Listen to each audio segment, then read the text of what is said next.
Good morning. Welcome to Morning Chit with Eric Fell. I'm the host of Morning Chit with Eric Fell. Eric Fell.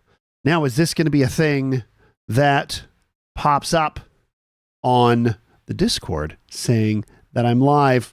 Who knows?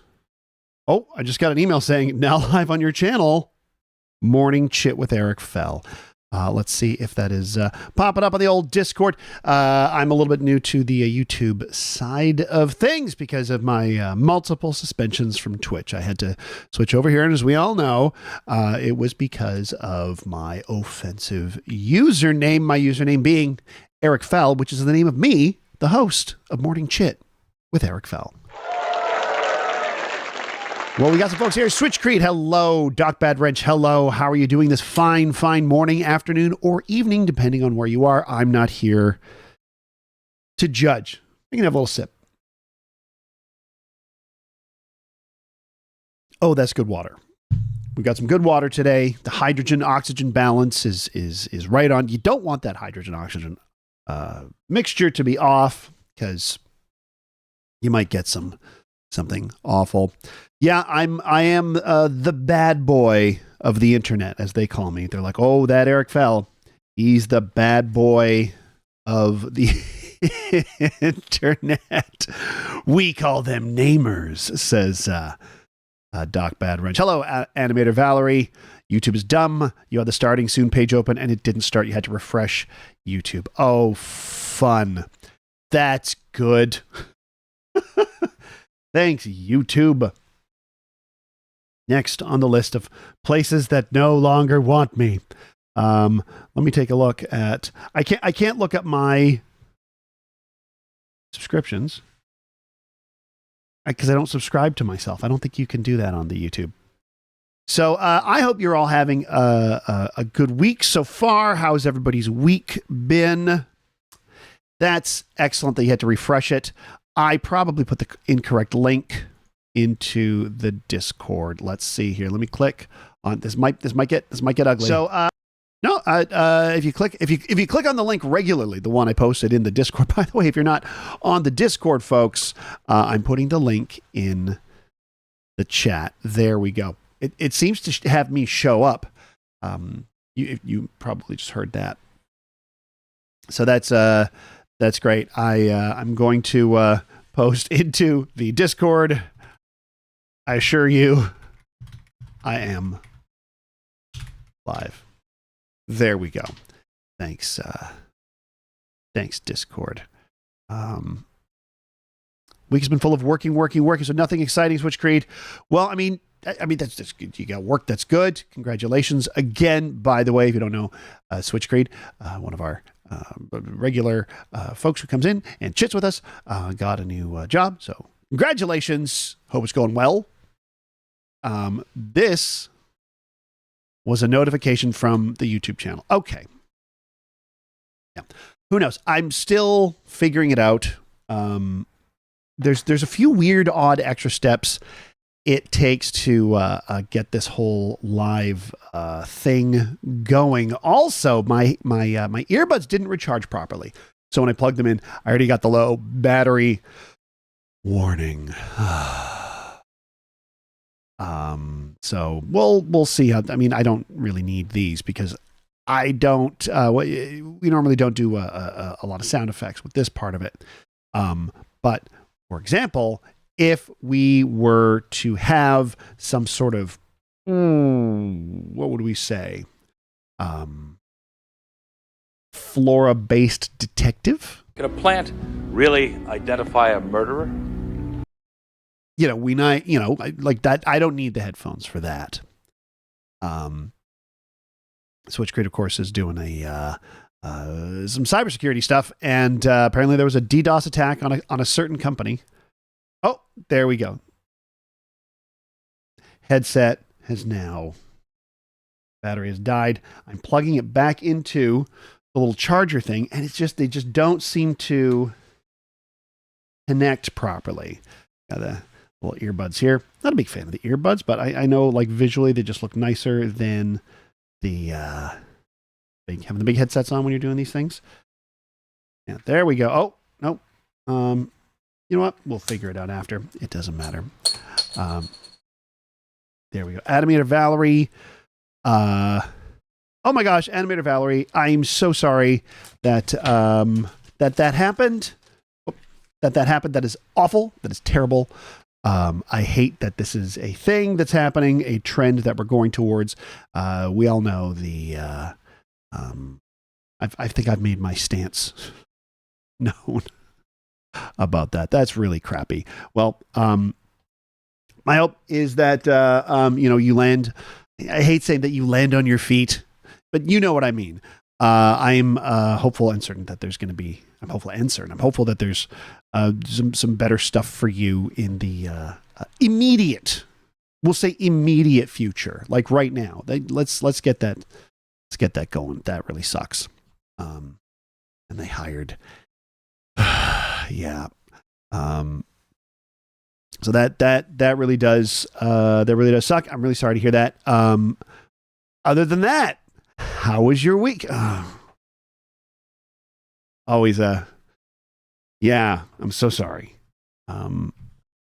But were there other things that you have been doing that have maybe taken your mind off things? Maybe had some fun stuff. Dude, I did a fun thing. I had a little outing this week, which I'll get to during the What's Up Me.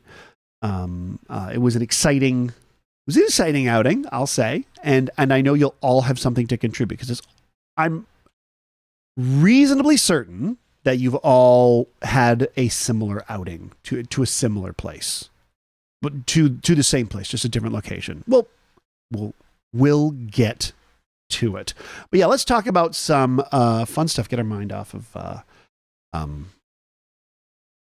all that nonsense, all that stuff. I'm wearing a Vestron video shirt today, and this was like an old video distributor way back in the 80s. A lot of B movies related to them. This is a very old shirt. It's all cracked and busted up. I kind of like that. I like that I gave it the distressed look from all of my distress. That I put the shirt through in the last. I take care of my t-shirts, right? Like I'm able to hold on to my t-shirts for quite some time.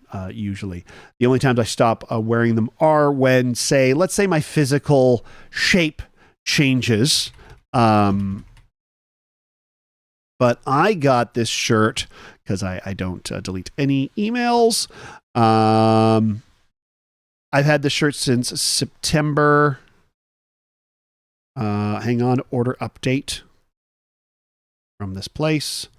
And yeah, so I got this in 2013. So I've had this shirt for a while.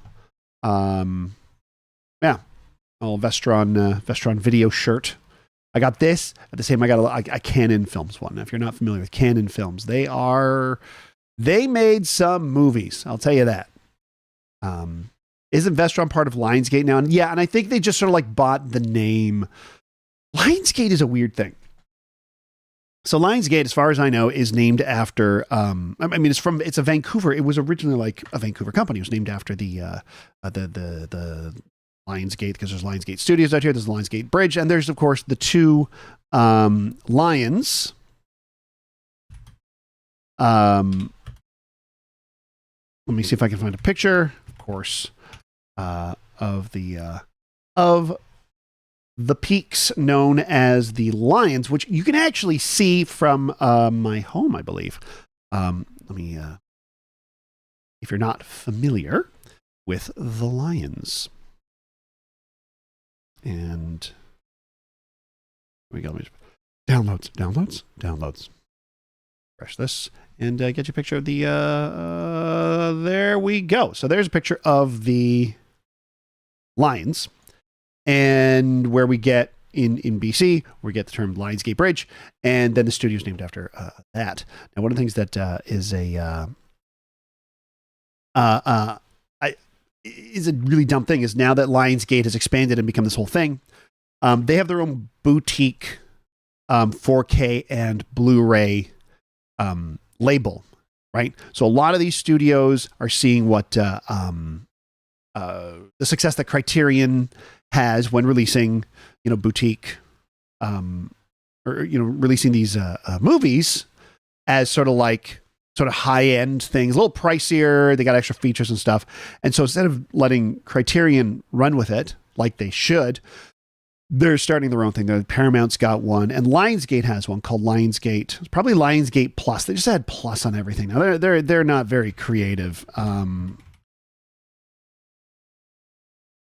think it's called Lionsgate Plus. Let me just see. Lionsgate Plus. No, it's not called Lionsgate Plus. It's called something else. Anyway, they have this video distribution thing where they can put out their Blu-rays and 4Ks, and they don't ship to Canada. They're expensive and they don't ship to Canada. It's actually cheaper. So they have, I think, trying to think of some movies that we got. Like, there's movies that you can get through Lionsgate that they don't put out in stores. It's exclusive to their website in North America, and they don't ship to Canada. They're like $50 US to get. It is cheaper and more accessible to ship 4K movies from the UK to Canada. So, for example, my Third Man. The Third Man.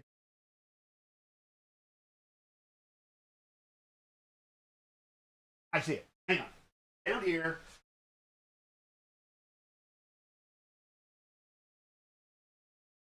Show you. So, I got a super deluxe Third Man 4K set. I've yet to watch it, but you can see it is clearly a UK release because it has the UK age rating on it. This is a wild thing. Look at this. Look at this huge monster of a set. This is actually a better set than you could get from Lionsgate. But here's a good example: the movie The Conversation, the Francis Ford Coppola movie The Conversation, starring Gene Hackman. You can't buy that in Canada. You just can't. It has to be an import, either from Lionsgate in the US or from whatever company in the UK is doing it. And yeah, it's cheaper to get the UK import, and it's not cheap to get the UK import. So it's kind of a pain. So Lionsgate, come on, you're named after a place in Canada. You're named after a place I'm probably a 15-minute drive from. And now you can't get the stuff shipped up here. Get with the program, Lionsgate. Clearly they care what people like me think. Even though, I'm probably their target demographic. Middle-aged Gen Xers with better things to do with their lives than buy movies, which they're doing. They're buying the movie. And Switchgrade, you're saying you may have to cut your hair short as your department keeps taking the piss, or being their boss, you could punish them with your power. What you can do? Here's my idea. Institute a dress code that includes wigs. Get them. They all got to wear wigs. Minimum shoulder length wigs. There's your solution. It's like, oh, you're making fun of me for looking like this? Everybody has to look like this. Everybody. That's a good way to do it. That's leadership. That's why I have a successful job in anything.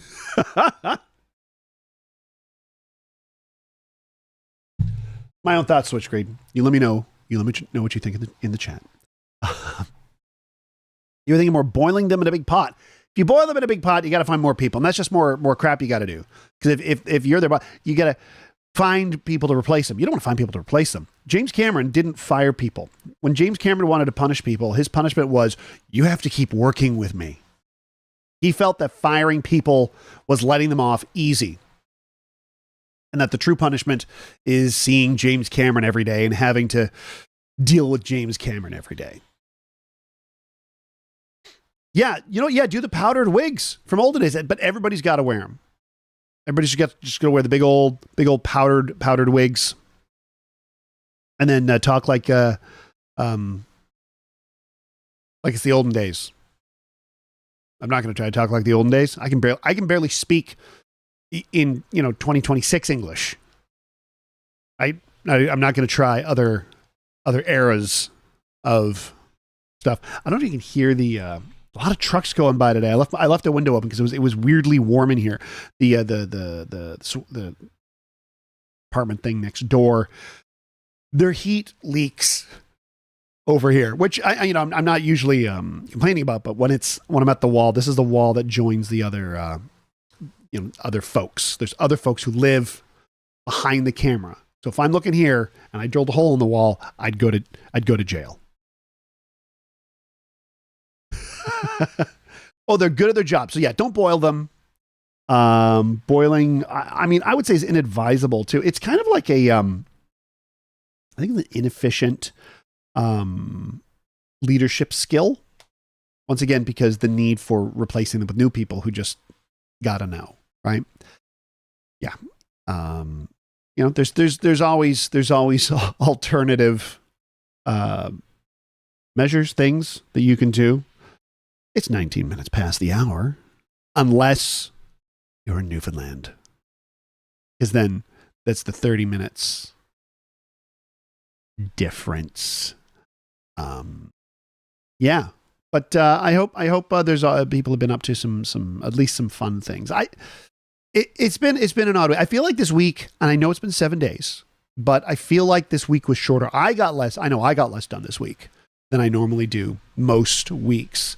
I did wind up getting a couple of my first two little corporate online gigs of the year. And that's good because I have no more scheduled.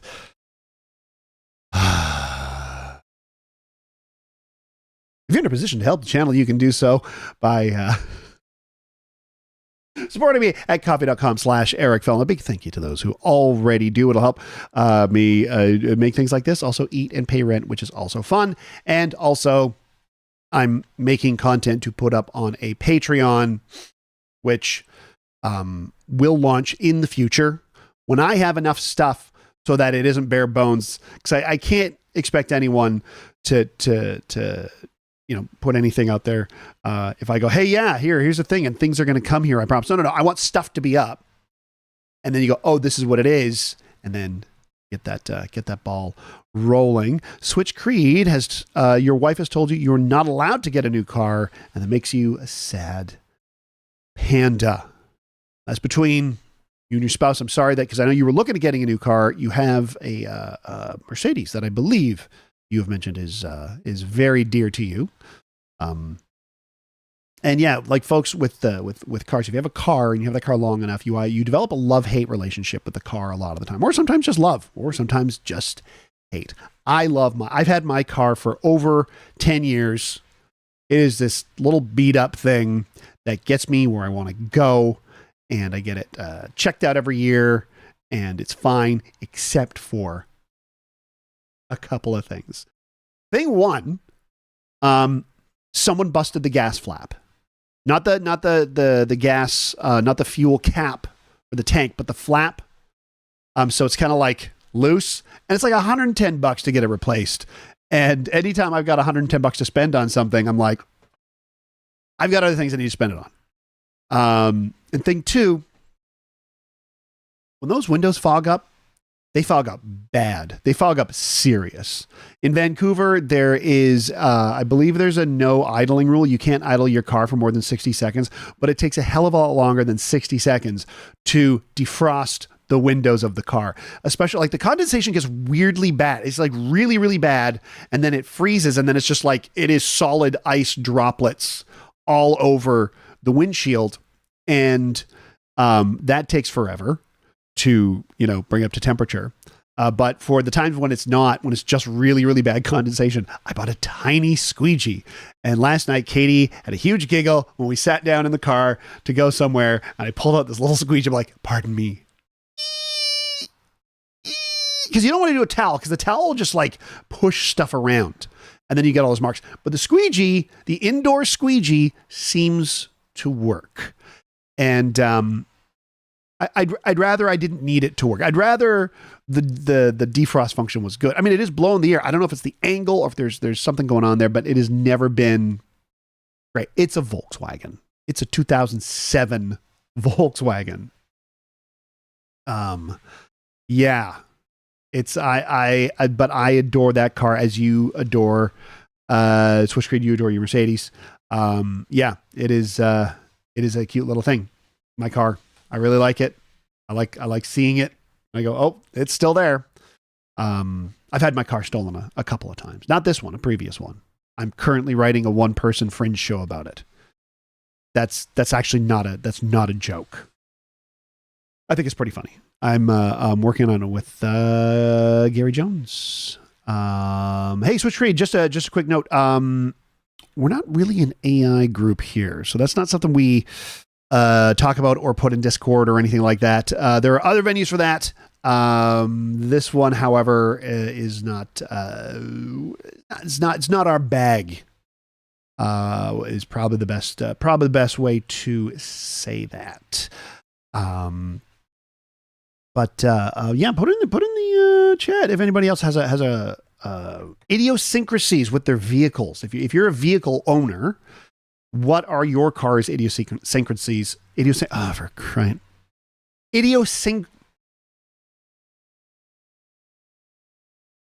Does your car do a weird thing that only your car does? Put it in the chat. Oh, put it in the chat. Idiosyncrasy? The sync part of idiosyncrasy sounds incorrect, and I don't know why. I've had caffeine. It's kicked in. I had a good 4 hours sleep. I think about 4 hours. Yeah, it's yeah, but a good 4 hours sleep. So, that's about mine. A level. I could do with some more caffeine, but luckily, this pour over thing, it limits my caffeine intake because I would have to go. I don't make a big pot of coffee. I make 1 cup of coffee. I'd have to get up and go and be over there for about 3.5 minutes going, pouring. I got a little recipe for it. I got an app on my phone.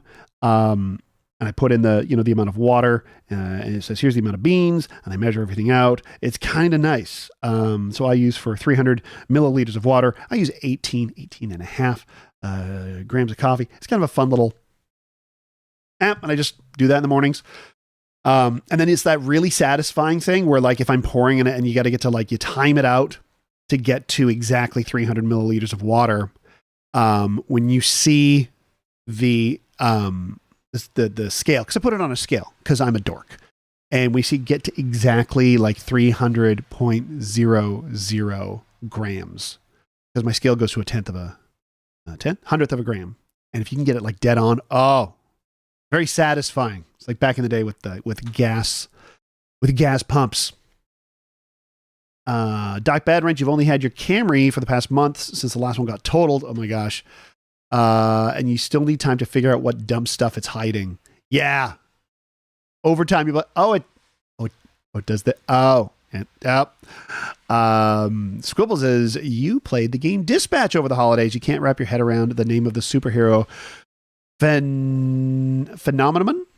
Phenomenon. It's P. Henomenon. Short for, of course, Peter Henomenon. There we go. We're getting some good feedback about Dispatch. That's I'm not familiar with that game. Maybe Katie told me about it. Let me do a little bit of the search and things. Dispatch video game. It's an episodic adventure game developed and published by Ad Hoc Studio. The game consists of 8 episodes that were released on PlayStation 5 and Windows throughout October and November 2025. Ports for Nintendo Switch were just released. It's described as a superhero workplace comedy. Dispatch has the player take the role of Robert Robertson III, formerly the superhero Mecha Man, who has to take a job as a dispatcher for villains turned superheroes after his signature mecha suit is destroyed in battle. Sounds fun. I once auditioned for a television show that was a workplace superhero show where basically it was just kind of a knockoff of The Office, but it took place in the DC universe. And so I auditioned for that. It was a real television show that actually aired episodes that I wasn't in. And before you say anything, Switch Creed, I know who was in it.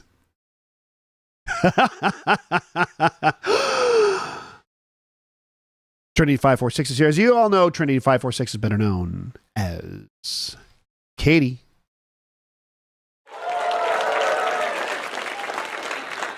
I hope that didn't make like a weird echo, because now I don't have the earbuds in. This is not coming through the monitor, the earbuds. That's coming through the crappy little speaker on my monitor. My monitor. Let me take a quick look here. So it's really nicely designed. Excellent. Yeah, I was looking at some of the pictures. Like, oh, that's really cool. Yeah, so that might be something I check out. That might be something Katie checks out. Katie, we are hearing good things about the game Dispatch. It's available for Switch. Katie has a Switch. I don't want to Switch.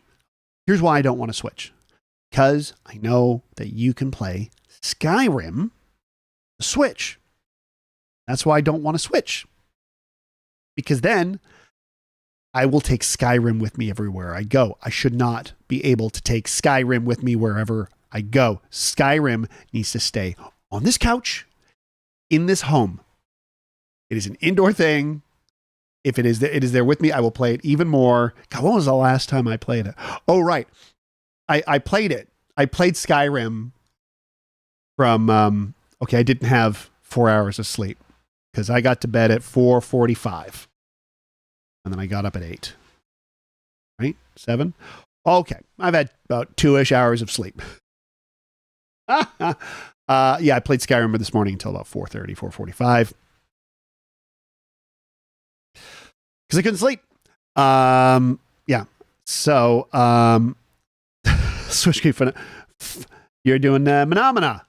I'm not going to say it. What if I get copyright hit? Because my singing is so accurate to the Muppet version of Phenomena, which I believe was from, I'll say, an adult specialist interest video from Europe. The music is originally from there.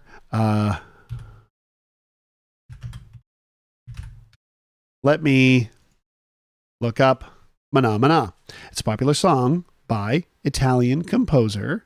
Oh, okay. I was wrong. I heard that it was Phenomena debuted as part of Italian composer Pier Umiliani's soundtrack for the Italian Mondo film Sweden, Heaven and Hell, an exploitation documentary film about wild, we'll say, adult activity and other behavior in Sweden. There it is. So I was thinking like Scandinavian. So there, yeah. So it was made for that.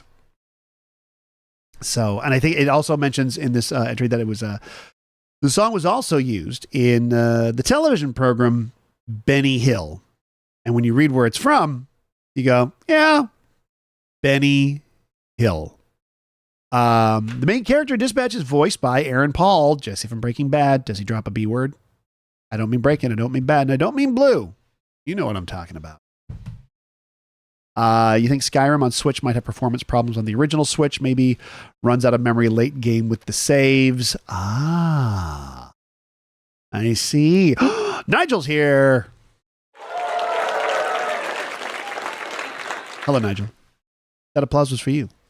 Welcome to Morning Chit. And then the Jurassic Park music plays. I don't have that hit. I don't have that little cut. The only music I have is the disco dance machine. Disco, disco, disco dance machine. Disco, disco, disco dance machine. I got that music hit. Got the disco dance machine. I don't think anybody's going to nail me for that. But, they did get me. Did we talk about this? I got a video pulled from YouTube.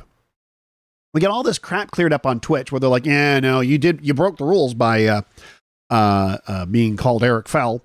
But we'll let it slide. Oh gosh, thank you so bloody much, gods of Twitch. And then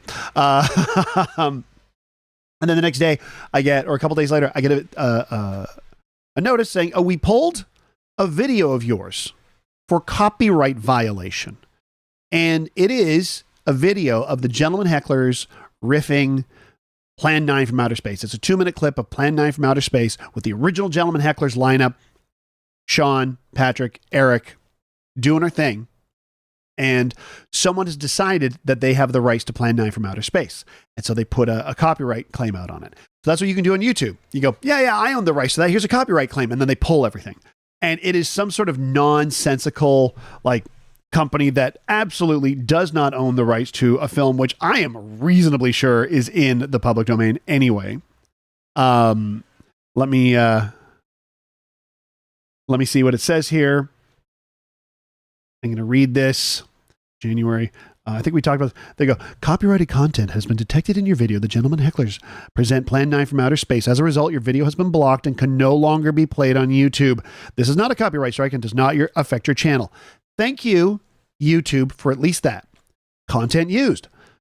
The content used is a movie called Plan 9 from Outer Space 1958 full movie, and the content owners are Aux Mode affiliates. Aux Mode affiliates. So that's apparently the people who are claiming to own Plan 9 from Outer Space. So if I do a Google search for Aux Mode affiliates, what do you think is going to come? Let's see what sort of exciting thing. Yeah, Aux Mode affiliates. I'm wondering if Plan 9 is... Oh, it's a bunch of YouTube videos. And it says, this video contains content from Aux Mode affiliates who's blocked it. I feel like they have sort of gone through a whole bunch of different things. Who is and who are Aux Mode affiliates? Let me look up Reddit and find out. They're a digital rights management company. Okay. But yeah, what's interesting is Aux Mode, or not Aux Mode, is Plan 9. I'm reasonably sure is, but it's okay. Because the thing that I'm not super about is, it was uploaded in 2014 and it doesn't accurately reflect my skill level as a comedian now. Let's say that. I can do better. I can do a better job of that riff. I can re-riff it and do better. So it's a 12-year-old video that not a lot of people saw anyway. So I'm not super fussed about it. It is annoying. I'm glad that it hasn't happened to anything recent. And I know that there's been some, I've gotten some notices going, hey, there's music in this video that was used on this. And then for the most part, those notices seem to disappear. You never know. And Switch Grid, you could use a kebab right now. Oh, yes, that would be nice. I'm also a bit hungry. I've had my oatmeal. I'm getting up there in age. When I got to have a nutritious breakfast, I have my oatmeal. Once the shit is done, I'll scramble some eggs. Make some eggs. That's what I'll do. I also made a really, really excellent pasta sauce. Katie can back me up on this. It was excellent. It was like this. It was a tomato. Obviously, it was like the basics. Tomato, garlic, onion, passata, meatballs and stuff. It was excellent. And I'm going to go buy. I'm going to run down the street to the bakery. I'm going to buy some buns. I'm going to buy a little bit of cheese. I'm going to open up the buns. I'm going to put the meatballs and the sauce on the buns. Put the cheese on top. Broil it in the oven. Going to have me some pizza sub for lunch. That's what I'm doing. That's what I'm doing for lunch. Yeah. Meat pie on a bun? Yes, please. That's amazing. Sorry, there's something called a Wigan kebab. Kebab. And it is meat pie on a bun. I'm taking a look at. Sorry, what? I'm like, I get. This is. You weren't kidding when it was meat pie in a bun. I'm going to show this picture. You're going to need to see this picture. Am I pronouncing it correct? Wigan. Let me hit a little bit of fresh this. It's this. What? That is a meat pie on a bun. That's what it looks like to me. But let's see what the internet tells me. I now want to learn about this too. And I'm going to scroll down to actual information. All right. This is from The Guardian, March 9th, 2017. And it is giving me, here we go. What is a pie barm? In Wigan, it's a way of life.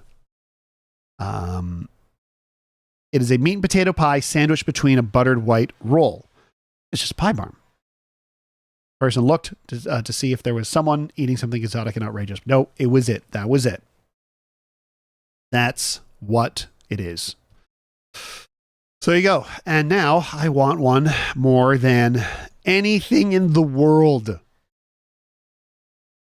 That's it. I want that now. You show me something that's terrible for me, I'm going to immediately want it. Yes, Switch Creed, I do know what black pudding is. I've had it. I didn't much care for it. But yes, I've had black pudding. Some people think it's bloody good.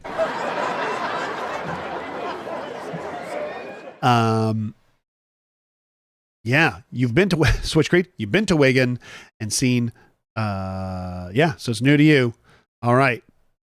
It does sound easy to make. I live near a place called Peaked Pies. Peaked Pies is an Australian chain of restaurants that sell meat pies. That, of course, include, you got your, steak and kidney, you got your kangaroo, you've got a bunch of different vegetarian options. And then, of course, you do something called peaking it, where you take your pie and then you put a scoop of mashed potatoes on it and then a scoop of mushy peas and then ladle some gravy on it. And, of course, if you're a Venture Brothers fan, you want to make sure that it's shallow gravy. Yes. Yeah. All right. Yeah. So, that Peaks Pies is kind of neat. It's a little pricey. They have some nice dessert there called the Lamington, which it's a little like cube of cake. It's quite delicious.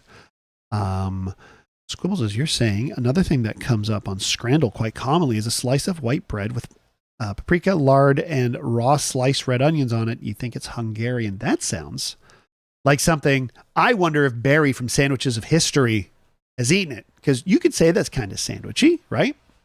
Well, there you go, Nigel Gregoire. You've got a Peaked Pies right near you too. Try the Lamingtons, or if you want a smaller Lamington, get a Minnington. Also, here's a nice thing about Peaked Pies: you can buy frozen versions of the pies that they make, so you can take them home, eat them at your leisure, or eat them at your leisure. What's up, me?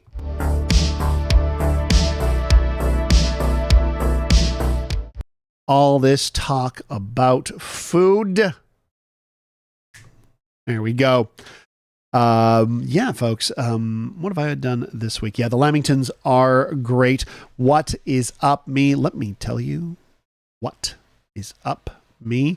And before we do, we should say a big round of applause to Switch Creed for joining us again. Thank you so much. You're very, very appreciated. You're all very, very appreciated. We're here every week, folks. We're here every week. So, what is up, me? Well, remember that outing I was telling you about? Well, Katie and I went not only on our first trip as a married couple, to IKEA, but our first trip as a couple at all. It's been about 10 years since I've been to an IKEA. Katie and I went to an IKEA. That's right. The place that seems to test marriages. It's the breakup place. Katie and I went, and let me tell you something, folks. We had the best time at the IKEA. It was amazing. I was reunited with my favorite character, my favorite side character from Star Wars, Drick Flater. Laughter goes here. Which, by the way, is an elderflower drink. And we haven't tasted it yet, but we did buy it. So we went around the IKEA. We were looking at stuff, planning to maybe shift some things around. So you may see some changes right there. We need more storage for things. We need better jacket storage. We need better shoe storage. And we need more physical media storage. So we're looking at IKEA. Which you think, wait a minute. Isn't Katie like a Red Seal cabinet maker? Yes. But also, as a Red Seal cabinet maker, as someone who knows how this stuff is done, Katie has learned by observation and experience that a lot of IKEA stuff is surprisingly resilient and high quality for the price that you pay. So instead of taking months of our own time and building stuff, it's just like, you know what? Get yourself a Kallax. Do it. Just get it. So that's what we're going to do. We're going to get some shelving things. Squibble says, you have some elderberries in the yard, and they're dangerous to eat unripe, and the birds eat them before you can pick them once they ripen. Oh, yeah. How do you fight those birds? How do you fight those birds? Speaking of birds, speaking of things that might be birds, might not be birds. The other night, I'm in bed, I'm asleep, and I'm awoken by, it first sounds like a bunch of geese fighting just outside our window. Then I hear it a little better. A pack of coyotes. So I don't think they were right outside our window, but they were loud enough, maybe in the alley behind our place. But there was like a pack of coyotes that had just had a fresh kill and were doing that noise that sounds like a cross between geese and supervillains laughing. Didn't care for it. It was at like 3 a.m. Like, I was just imagining, like, what if I was walking home at 3 a.m? What if I was like Bachelor Eric and I would be walking home, I'll say, maybe a little worse for wear at 3 a.m, walking home. I would have not liked to have run into that. So who knows? Didn't hear it last night or the night before, so it should be fine. Heard it a couple nights ago. So what was I talking about? Oh yeah, the store. So we're at IKEA. And we saw, not only did we see some Drick Flater, we did see some Drick Blabber, which is a bilberry drink. Bilberry or bilberry? William Barron's. That's what we're gonna call it. Coyotes of Burnaby. Oh my gosh. Some Warren Zevon from Squibbles is well done.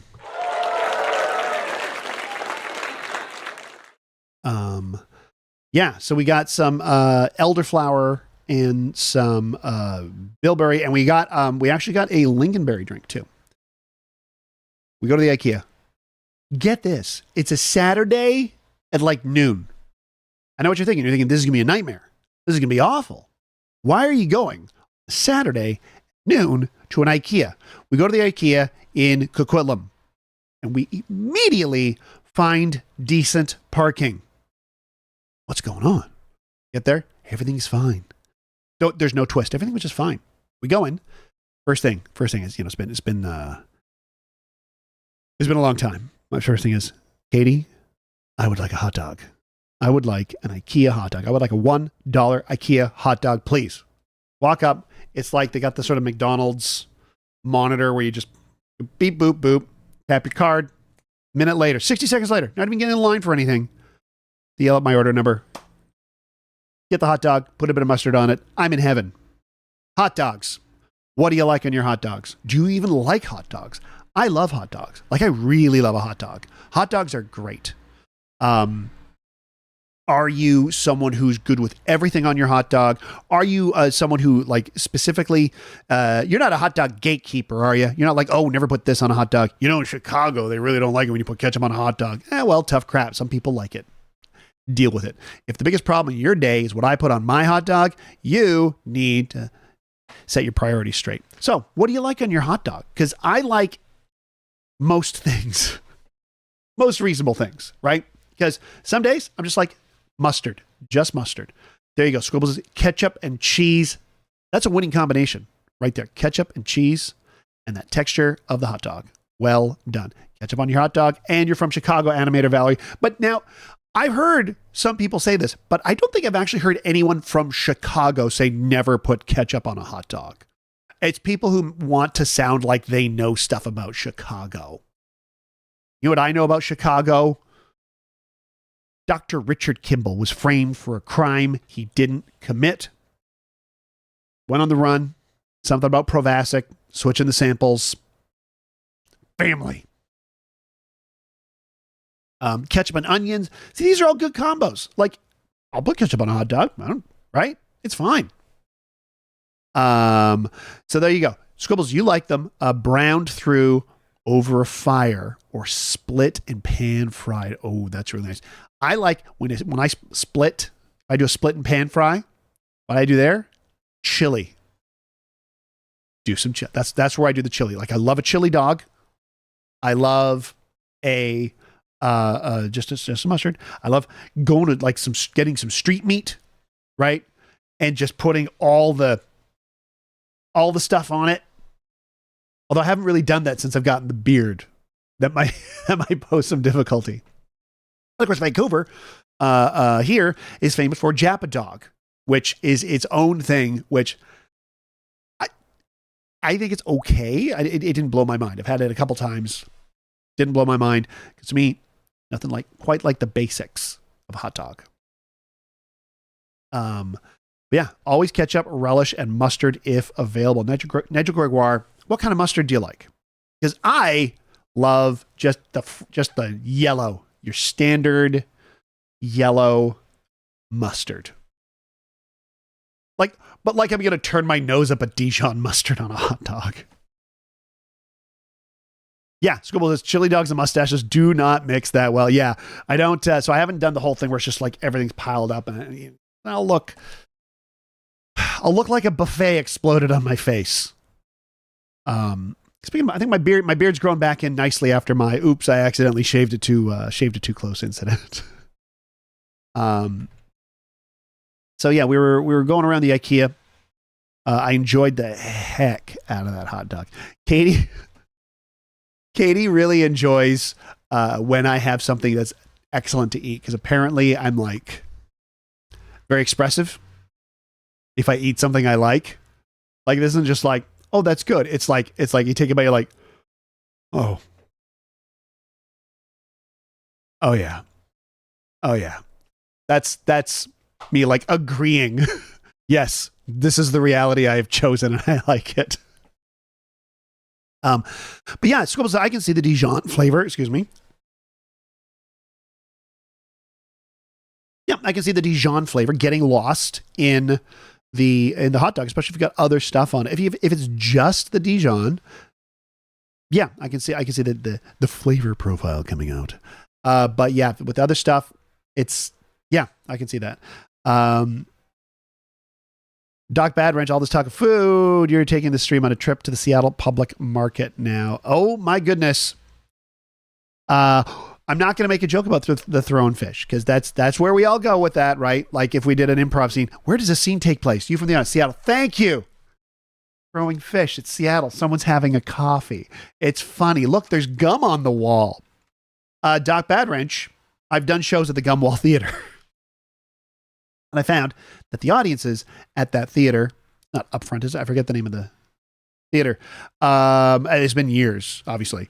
It's been like at least 10 years. But I found the audiences there are incredibly nice. And I remember one time Ian and I, we were down in Seattle for some Critical Hit show stuff, and people were like, come do a show with us. So we went, we did a show. You know who came to the show? Gail Simone. That's right. The chaos deity of Blue Sky was there. And then the next day we were at Emerald City Comic Con. There's a big lineup for, Gail Simone signing. And then Gail was like, you two guys come over here. And I got to hang out with Gail Simone. And I thought that was really nice. Guess what? Surprising. Very, very nice, right? That's surprising to nobody, right? That Gail Simone was incredibly nice and friendly. Animator Valerie, you're saying the story behind Jappa. You think the story behind Jappa Dog is because Vancouver used to only allow hot dog food carts, so they had to do hot dogs. Yeah, which is weird though, because there was an orange. Oh, you mean? Because I was like, no, you could order hot dogs in other places, 7-Eleven, but I know food carts could only be hot dogs, right? Food carts, because that's why there was like Mr. Tube Steak. I remember this. There was all sorts of hot dog food carts, but nothing else. And then there was this change, this thing that happened. A line was drawn in the sand. You can get macaroni food carts. You can get taco food carts, food trucks, right? I mean, for our wedding, we did the Steamworks food truck. So we had, all that stuff.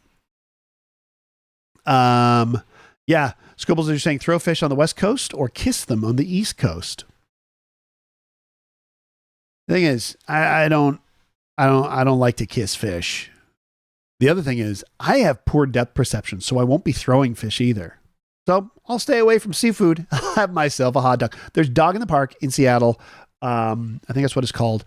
The last time I was there, I insisted on going back there because that had a really nice. Is it called Dog in the Park? Dog in the Park, Seattle. I really enjoyed Dog in the Park. It was tasty, and it is still there, and it proudly serves the original Seattle dog. Let's take a look at the original Seattle dog. You go to my downloads here. Looks good. Looks excellent. In fact, I think I've had it. I think this is what I ordered. Because one of the things I like to do when I go to a city is I go, what's your okay, so you're like, you got a good rep? Yeah, what's the thing that made it famous? Right? So here it is. This is the Seattle dog right here. And let's see what Dog in the Park has to say about it. It says a Seattle dog includes cream cheese and grilled vegetables. That's all they're telling us. Let me look at the menu. Mediterranean dog, Chicago dog, Seattle dog. It's not telling me anything, but we do know that it's got grilled veggies and cream cheese. That sounds amazing. So yes, I have had that. That's quite tasty. For those of you in Seattle, what do you think of the Seattle dog? Do you think it is the best dog in Seattle? Are there other Seattle dogs? Hot dogs in Seattle that are better? And we can move it out of Seattle. It could be the Seattle area. It can be further out. Everett. Tukwila. I'll go as north as Bellingham and as south as Vancouver, Washington. So basically in the state of Washington. Why not just go Blaine and anyway. In the state of Washington, where is the best hot dog? Take a shot of Screech whiskey. Oh my gosh, Squibbles is. They gave out licenses to food trucks, yes. And then Newfoundland, I always do it wrong. Tradition to kiss the cod and then take a shot of Screech. Ooh, I remember Screech. There was a bar in downtown Vancouver that used to sell, so they used to serve Screech on its own or Screech and Coke. And it was something. It's been a while since I've heard of that. There we go. Newfoundland. There we go. So Screech, it's a rum, but it's a colloquial term that has been used to describe almost any cheap high alcohol spirit, including moonshine. I think what we had was just like the Screech, a Screech branded rum, probably. But yeah, all dogs are good boys. Thanks for swinging in there, Nigel. It was great to see you. I'm going to give you a fun fact about Nigel. Nigel was at the very first Critical Hit show 14 years ago. 14 years ago next month. My gosh, we are celebrating our 14th anniversary at Just for Laughs Vancouver. And as a special presentation, tickets are still available. Oh boy. Actually, I'll put the JFL tickets up there. There we go. Tickets are still available. And by still available, I mean, so I think we mentioned this, that we're on our own for marketing on this because our venue is not taking up the marketing that it usually does because we're not selling tickets through their website. We're selling tickets through the JFL website. So they're like, no, we're not going to put up any posters. Okay. We're not going to mention it in our email blasts to our 20,000 people. Okay. We're not going to post it on our social media. Okay. And of course, JFL's like, we got Letterman. We're pushing Letterman. We're pushing James Acaster. I'm like, okay, that's absolutely fair. So we are on our own. So Joanna's out printing handbills. I got to call the poster printer because I got to pay for my own posters this time. Well, I do pay for posters, but normally I pay it like it comes out of the box office take. So I got to call up. I got to print my own posters. I'm going to be out there taping stuff up to polls. So yeah, I'm going to be doing that. So it is back to being like it was in 14 years ago when I would walk into gaming stores and say, hello, we have a show. But this time there is a QR code on the poster that people can zap directly to the tickets for Critical Hit show, which I'm excited about. Hope you can all make it. And if you can't all make it, you know what? I should put all this marketing material in the Discord and say, hey, want to be part of the Critical Hit Show street team? I'm bad at asking people for things, but I think we're going to need you. I think we're going to need everybody's help to get butts in seats this time. Yeah, because we average like, what do we do? 150, 200 people. We never break 250. I think we've gotten to 250. 150 to 250, and then like if it's a holiday or an off night, 100. Guess what? This one's an off night too. It's a Tuesday, not a Wednesday. Normally we're Wednesdays, normally the last Wednesday of the month, but we're the second or we're the third Tuesday of the month. So, am I stressing out about it? Is that why I'm not sleeping? Possibly. Yeah. Animator Valerie, there is a link along with the QR code. It says tickets at jflvancouver.com, and there's a QR code next to it. Scribble says you could put up posters in Halifax. You don't think it would help? Listen, anything helps. I'll send you the PDF. Do what must be done. So yeah, I'll actually post all that stuff in the Critical Hit section of the Discord and go, hey, here's some information if you feel like spreading the word. Yeah. So I'm gonna be busy for a couple days, but come Monday, that's when we're gonna do it. That's when we're gonna just start the absolute every damn day push. I don't do Facebook. Critical Head has an Instagram. I got an Instagram. Reluctantly, very reluctantly. Threads, Blue Sky. I've been posting on Blue Sky. Well, we'll see. We'll see what happens.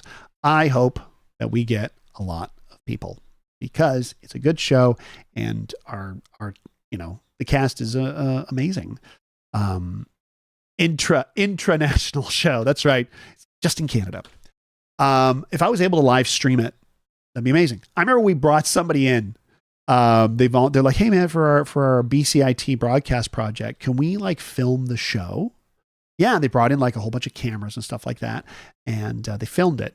And then I messaged them, and we have the footage, and they never got back to me.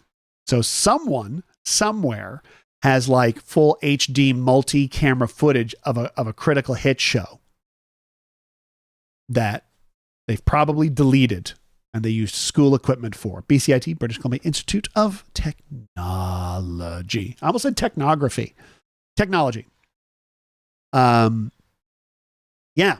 So That was one of the things we did. I think my favorite, one of the things in IKEA, let's go back to IKEA. We'll talk about Critical Hit in a bit. One of the fun things to do, of course, is to walk around and see all the different names of things and then go, look at this. And then, make little puns and things. One thing we did, I don't have pictures of this, but when you go to the parts of IKEA where it's like you're walking through somebody's living room who's doing better than you are financially. That's how I saw IKEA. IKEA is a theme park, and the theme is middle class. So for some of us, that's aspirational. You're like, oh boy, would I like to be able to afford enough room to put that couch there? Doing a lot of that. But in all these living rooms, this was a surprise because you got your IKEA couch, you got your IKEA countertops, you got your IKEA this, you got your fake TV, you got all this stuff going on. And then growlers from local breweries everywhere. Just everywhere. They're like, oh, look, here's a living room. And then like on the coffee table is like a brass neck growler or a Main Street Brewery growler. This isn't gin. It's water. So, it was nice to see local breweries, supported, acknowledged, name dropped in IKEA. It's nice because like there's areas of IKEA that it's not just like the one of these little living room areas we went to had a window and had like a transparency as like a backlit transparency of like the Fraser Valley. And so Katie and I grabbed my IKEA glasses and just stared out the window and said, this city. Oh, this city. Oh yeah, Couch World is a really fun part of the theme park. You got Couch World, you got Kitchen Town, you got the, and of course you have, and this is my favorite name of anything we saw. I don't know if you can see this. I should have zoomed in. That's a terrible picture, Eric. This is called, it's a lamp, and it's called a Mark Frost. It's called a Mark Frost. And I laughed really, really, really hard at Mark Frost. Because he's one of the co-creators of Twin Peaks. Yeah. So we did this IKEA thing, and I'm going to brag about what we came home with. Frameland. Oh, Frameland is great. My big problem with Frameland, okay, is there is a specific frame size I'm looking for. Not 27 by 40 inches, 27 inches by 41 inches. 27 by 40 is your modern movie one sheet size. Okay. But in the 90s and before that, it was at one point they changed from 27 by 41 to 27 by 40. I have some older movie posters that I would like to frame and put up on the wall. Folks, I got a Megaforce poster. Why would I not want that on the wall? A Hal Needham directed futuristic, stunt movie starring Barry Bostwick and Henry Silva. Why would I not want that on the wall? Well, I'd like it framed, and you have to get it custom framed. And I don't want to spend like $300 on a damn frame. I want to go to IKEA, I want to get it, or a Michaels. You go to a Michaels, which is like a artsy, craftsy store. No 27 by 41 inch frames. They do the 27 by 40. Once again, not 27 by 41. And I'm not trimming the poster. I also have a couple of like really, really nice Star Wars posters from when they were first released that are 27 by 41. Wouldn't mind one of those up. Actually, I got to show you one of the posters that I have, actually. It's an original. It is safely not on site. But here's somebody's picture of it. Let me go ahead and download this, put this up. And here it is. It looks, oh, well, it didn't show up. It's the poster where it's just like a starfield and some hands holding a lightsaber, and it says "Return of the Jedi." And it's interesting because they would very frequently use the like red for the logo for Return of the Jedi, and this time it is all blue, including the lightsaber. Get that one more time. Will that work? There we go. So it's this poster. Is this an advanced one? It might be an advanced, or it's poster style here, or whatever. So I got this one sheet kicking around, not on site. So, doxing me won't get you this poster. And it's, I do want to get it framed. It is, because I think it's worth putting up. And the lightsaber is blue. Luke's lightsaber is blue. And of course, in the movie, the lightsaber is green. And the reason there are more than two colors of lightsaber is because in Return of the Jedi, that first bit on Jabba's sail barge, when Luke's swinging the lightsaber around against a blue sky, they thought, oh, the blue lightsaber might get lost or not look as good against a blue sky. What if his new lightsaber was green? Done. That's why there's blue and green lightsabers. That's it. It's just practicality. There was no lore reason at the time. And of course, as you know, with Star Wars, everything becomes a lore reason. They just glup shitowed the heck out of it. Squibble says, you had a painting of your old cat framed and it was stupidly expensive. Yeah. I've got a couple that I got custom framed, original lobby cards. In fact, I'm pretty sure that's an original Duck Dodgers lobby card. But I've got an original lobby card from Superman framed in like museum quality stuff. Really, really expensive. I got it done like a million years ago, back when I, had a job, had a day job, and I had a Star Wars one.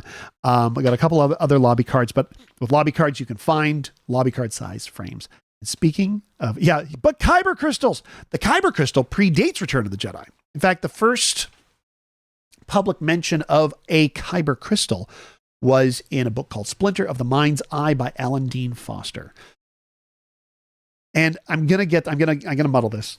You probably know the real version, but basically, if Star Wars didn't do great, George Lucas had an idea for a really, really pared down sequel to Star Wars that wasn't Empire. It didn't have Han Solo in it. It was Luke and Leia, and they crash on a planet or something like that. And it was called Splinter of the Mind's Eye. Alan Dean Foster worked on the story, turned it into a novel. Alan Dean Foster was also the ghostwriter for the novelization of Star Wars. Interesting thinking about the novelization of the movie Star Wars. It came out in December 1976, 6 months before the movie came out. And there was this weird thing where some people were like, yeah, Star Wars is based on a book, because the book technically came out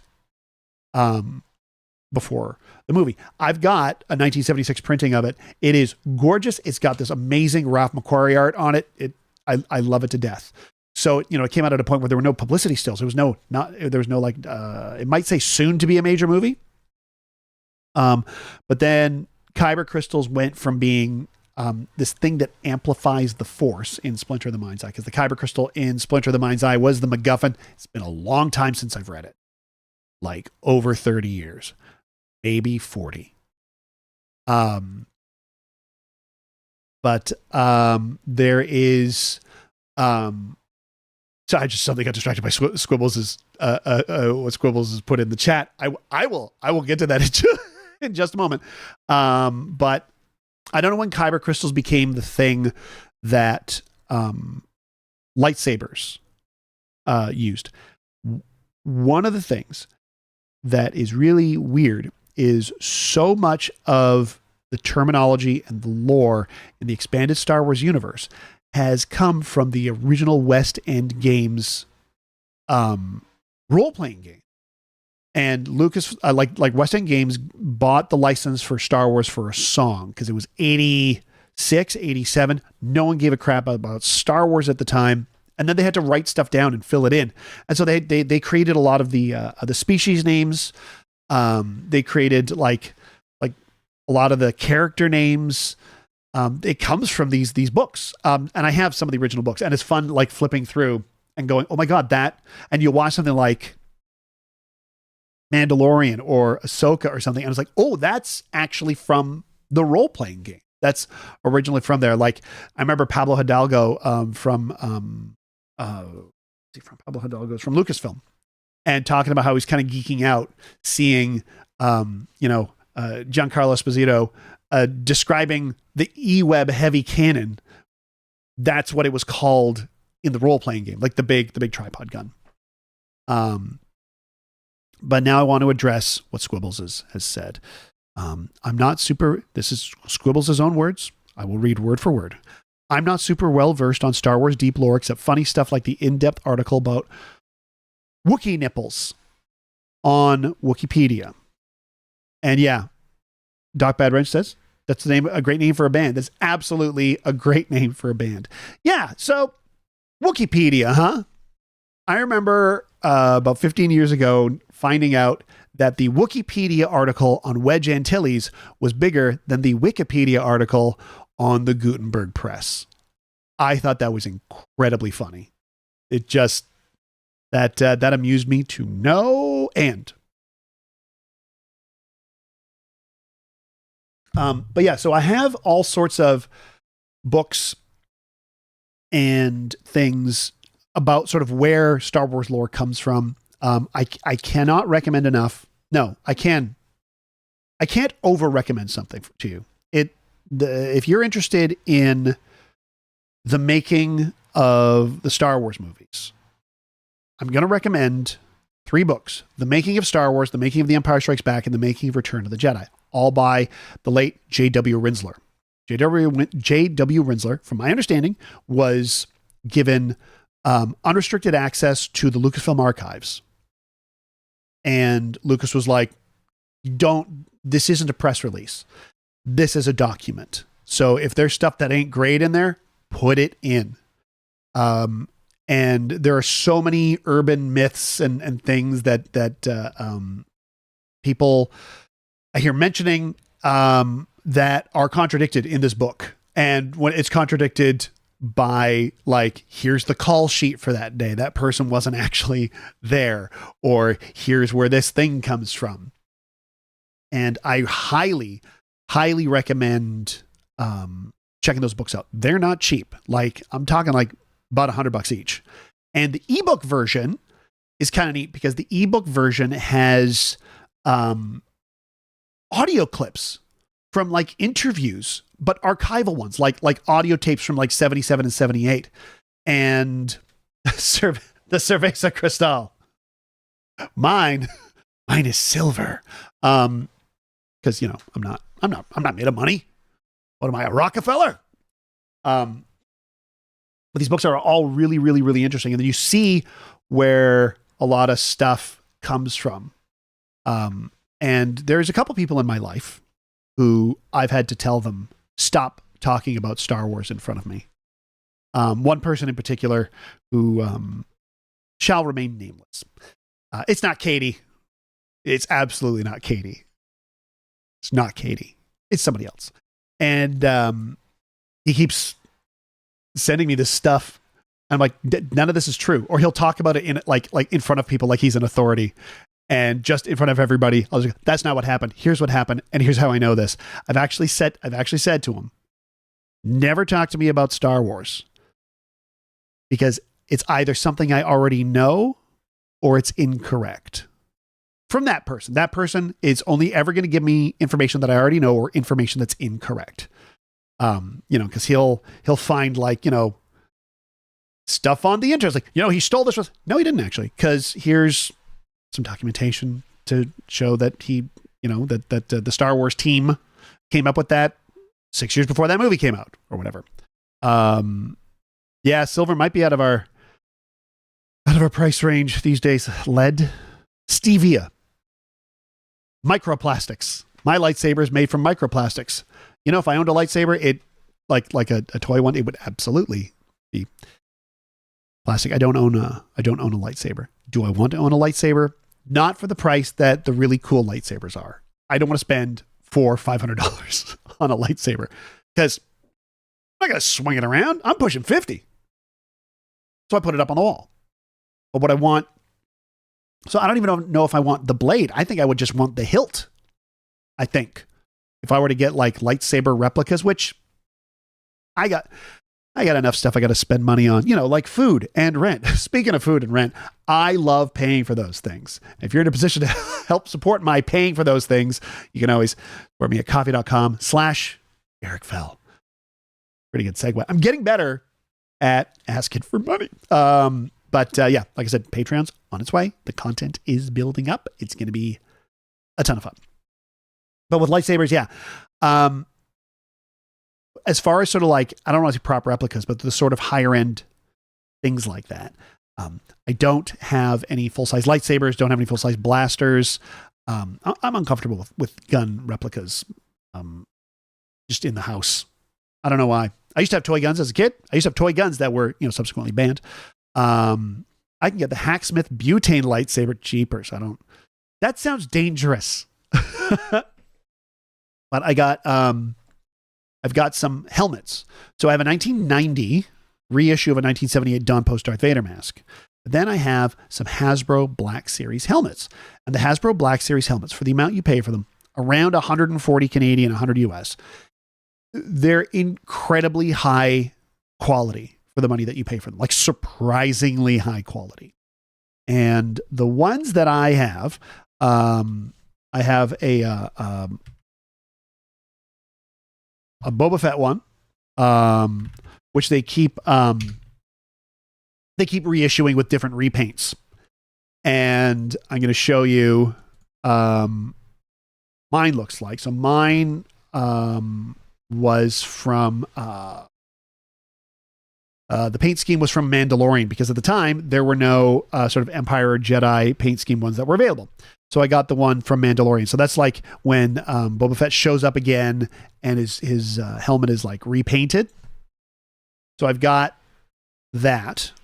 And I'm going to show you. And of course they release all sorts of repaints now with his like Return of the Jedi, wear and tear, his Empire wear and tear, different color schemes for different Mandalorians, but you can tell it's still just one of those. So there it is. That's the Boba Fett one that I've got. And it's pretty darn cool. Yeah, Scribbles it sounds like that lightsaber is basically a butane torch, and has different metals near the flame that change the color. Now, is it one that you can leave on? Because I think that's illegal in Canada now. But so that's the Boba Fett one I've got. The one that I kind of want, which I think would be neat, is, because I love the sort of the making of the early stages, pre-production art and stuff like that, is Boba Fett's original costume, or not original, the first iteration of his costume that they made. He was going to be all white. He was going to be part of some sort of super commandos, like some sort of super stormtroopers. But what happened was these white ones sold out because it's blank white, although you can see kind of like texture where there's like the original weathering. These sold out real quick because all the customizers wanted it, because they're like, oh my gosh, it's like, to them it's pre-primed, right? So they can paint whatever they want on it. So I can see why that sold out real quick. So that's what those are. And then I have a couple more. Let me show you what they are. Black Series. I'd really like I like the Bo-Katan helmet. I don't have one of those. But I do have a Sabine Wren helmet. I'll show you what that looks like. And it is kind of, because with these helmets, these Mandalorian helmets, the scope works. Like, there's actually batteries in there that not only is it so like you can put the scope down, you can take off a little thing, you can see through it, and it's actually like lit with LEDs. It's pretty cool. So I've also got that one, the Sabine Wren one, which I like a great deal. And then the other two that I have, because I only have two other ones, I don't have room. We do not have room for any more. So I've limited myself, and to these. So I got this one, which I'm quite fond of. It only appeared in 1 or 2 episodes of the television program The Clone Wars, and it is not coming in here. Hang on, I'll get this for you. You're gonna like it. You're gonna enjoy it. Try this one. There we go. This one will work. Let me get this up here. Let me hit refresh. Refresh. There we go. But this is part of the 501st Legion, the 332nd. And they were in like a couple of the final episodes of the Clone Wars TV series. In my opinion, the best episodes. That show wrapped up on the strongest of notes. Essentially, the last 4 episodes take place during the events of Revenge of the Sith. And it's what is happening on Mandalore, and it's what's happening with Ahsoka and Rex, who of course are not in Revenge of the Sith because they hadn't been invented, they hadn't been created. Big fan of both Ahsoka and Rex as characters. So I think you can see where this is going with my final helmet. So let's bring it on up. Bring on that final helmet. And final helmet is very big. There it is. And like it is, I'll bring these out for future chit. I'll bring out like probably the 332nd one because it doesn't have a scope that you could break off. It's solid. Like it is really, really, really solid in terms of construction and build quality for like a $140 Canadian thing. I'm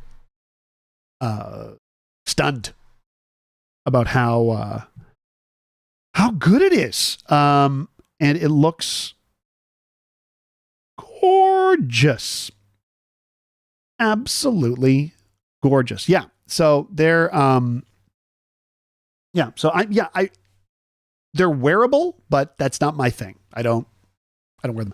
But what I decided to do was to limit them because they do all sorts of Stormtrooper helmets and Stormtrooper variations. Obviously, they got your regular Stormtrooper, your Death Trooper, your Scout Trooper, Shore Trooper, all those things. Obviously, they have those. They do X-Wing pilot helmets, which I've missed out on every single time. But I figured they're never going to stop making a Luke Skywalker X-Wing helmet. That's just never going to happen. That's like saying someday they're going to stop making Optimus Prime figures. No, they're not. No, they're not. As long as Gen Xers can still breathe air, there will be Optimus Prime toys and there will be Luke X-Wing pilot helmets. So I'm not worried about that one. The reason I got those is like, well, those, they may not make them for long, right? Because that's a show, that's a TV show that isn't on, like it's streams, but they don't make new episodes anymore. So I got all these other ones. So I'm limiting to good guys. Right, I'm limiting to protect, like yes, the 332nd, the clones. Obviously, there is a point where they switch. I don't think that's a spoiler, but Rex is always a good one.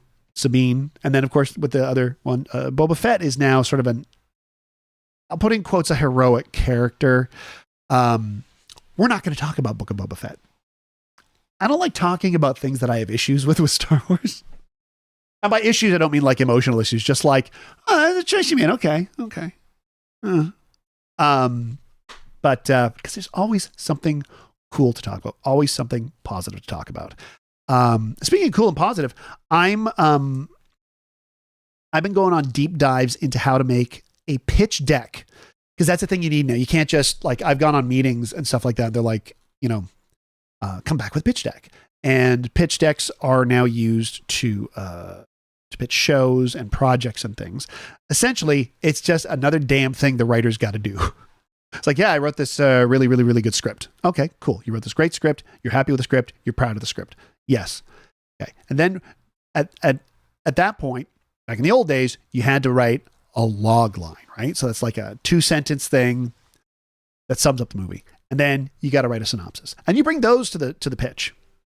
Now, there's a thing called a pitch deck, which is essentially a PowerPoint presentation or a PDF that you send someone. And it is really, really interesting. Because you get the PDF, obviously you've got a title page. And then you've got your logline page, and then you've got your synopsis page. He's like, okay, these are all things you expect. But then you've got things called comps, which are things you compare things to. So you put pictures up from other TV shows and other movies to give people the vibe of what's going on. And obviously you do some bios of with your team members and things. I'm going to show you some that, so I'm working on, just because I thought, oh, this might be a good one to work on, is I thought I'd do a Gentleman Heckler's pitch deck, because it's a project that I know, it's a project that I have stuff about, right? And who knows, maybe something will come of it. I don't know. But to learn pitch decks, I'm just sort of practicing on Gentleman Hecklers. So there's also the why now and why me page. So you got to do like a whole page of why now. Why does this project need to be made now? What's important about this project being made now? And then there's a whole other project with why the hell should I be the one to make this project? So, for example, with Gentleman Hecklers, the why the hell should we riff movies on television page is this. We've done it before. We've done it for just for laughs. There's a picture of us in front of a big audience and all that stuff, right? The why now page is essentially going to be because Canadian humor needs to be amplified. Canadian culture needs to be amplified, and everybody working on the show is Canadian. So there's never been a better time. That's right. I'm trying to cash in on the current political climate. Actually, no, this is something I've been believing for years. Panel shows, for instance, UK's got them. I love UK panel shows. They're not really here. Maybe The Debaters falls under that. I don't know. But yeah, it is essentially a mood board, Doc Bad Wrench. But it's a mood board, and then you got to add, your bios. So I'll put bios of the team up. I got this and that. And they're like, some of these things are like, yeah, I would say like between 20 and 30 pages. No more than 30 pages. 30 pages. Okay. So that's what I'm learning right now is pitch decks. And this is the thing, Squibbles, is it would be amazing to partner with CBC and have access to their archive of old Canadian movies and stuff. And that's actually the angle I'm taking with the pitch deck. The pitch deck is saying, hey, you own a bunch of stuff. It's already licensed. And this could work for CBC, CBC Gem. This could work for CTV. This could work for Bell Media. This could work for, that would mean we'd be on Crave. They work for any of these. Anything that has licenses to, anything that has the rights to a library of things, right? We can riff it. Absolutely, we can riff it. And if they want a Canadian, like maybe we'll put in a rule that it says like it has some sort of Canadian connection, like maybe a Canadian actor or whatever. But yeah, we'd be able to partner with them and not have to relicense things. Yeah, Squibbles is, I think Littlest Hobo it would be like on that list of like, here's things we can do. Littlest Hobo, Rocket Robin Hood. And it's not just stuff, because a lot of, movies and stuff like Hollywood films, are licensed for broadcast and streaming by Canadian companies. That's why a lot of times when you're like, oh, I want to see this movie, I want to watch this movie, it's on Prime Video in the States or Netflix in the States. It's not available up here in Canada because the people who own the rights to it are 9 times out of 10 the big media companies, Rogers, Bell, and Chorus Entertainment, which owns Shaw, right? So it'd be like Rogers, Shaw, and Bell. Now the problem with that, of course, is they also own they're also the biggest internet providers. And that's why when they make Crave, it's like, I don't want to pay $20 a month to watch one show. I'm not going to get into streaming and stuff like that. But yeah, like that's something we can do. And then I have to sort of couch and it's also an interesting exercise because it wouldn't just be, because there's riff tracks, right? The riff tracks or the way or Gentleman Heckler style is you watch the thing, you hear the voices, right? Mystery Science Theater, you got the silhouettes, and then it's broken up with sketches and stuff. I like the idea of breaking up the movie. But to be able to do it in a way that's not, a complete ripoff of MST3K, that's an interesting thing. Well, first of all, you can change the setting. Maybe we're in, because we're the gentleman hecklers, maybe we're in a palatial estate, right? We got like brandy snifters full of iced tea, sip on our iced tea. And then maybe we'll give some real facts about the movie. I don't know. So just working on that as an exercise. And then I'll get to work on, and I'm going to get some people to look over that and go, what do you think of that as for quality? And then I'm going to get to work on a thing that I'm working on. That's a pitch deck. I don't want to talk about it because I don't want to jinx it. But I'm going to have a lot of fun making it. So pitch decks are a ton of work. Like I said, it's like, it just feels like you're adding one more step. It's like when Tinder showed up, when online dating became a thing. Back in the day, you'd meet someone, you'd get their number maybe, you'd talk to them, and you go, let's go out on a date. You go on date number 1. Because you've already met, you get to, right? You're on date number 1. Sorry, Scribbles, did you say the Diefenbunker? Holy crap. Write that down. Looks like somebody's aiming for an executive producer credit. Diefenbunker. Oh my God.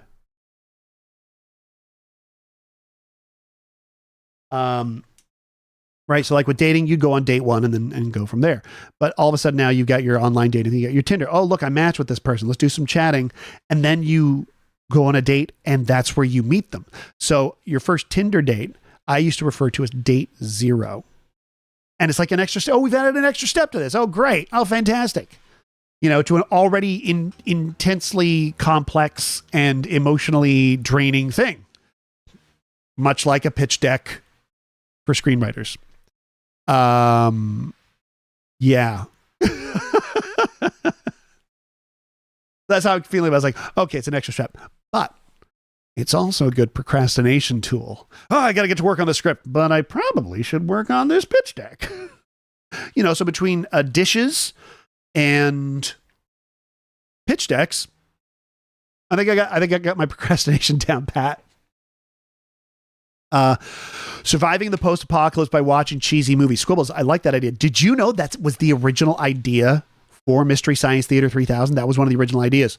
It was going to be after the apocalypse, and Joel, or would it be Joel? I'll get to that. Was going to be watching the movie because one of the inspirations for MST3K was the movie Omega Man, and it was going to be an Omega Man style thing. And there was some inspiration of Charlton Heston breaking into the theater and watching the Woodstock movie. So it was going to be like that. That was like one of the original sort of ideas that Joel Hodgson was kicking around. Get this. He's like, decides to move it to space, and then he pitches it to his friend Jerry Seinfeld. And Jerry Seinfeld said, you should probably be the host of this thing. I'm working on something else right now. I got another thing. And, and that became Seinfeld.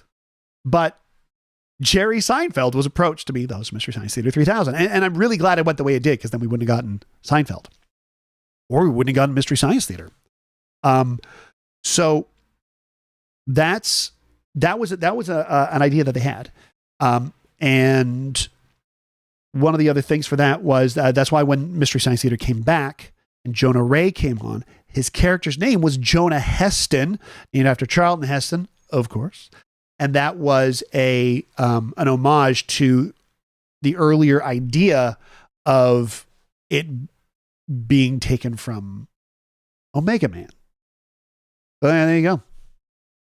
Because I did look because we're like, ooh, a bunker. Well, that might be Deep 13. That feels like Deep 13. Well, obviously it can't be in space. So yeah, I'm thinking because like I said, this is just an exercise. I'm thinking, rather than having,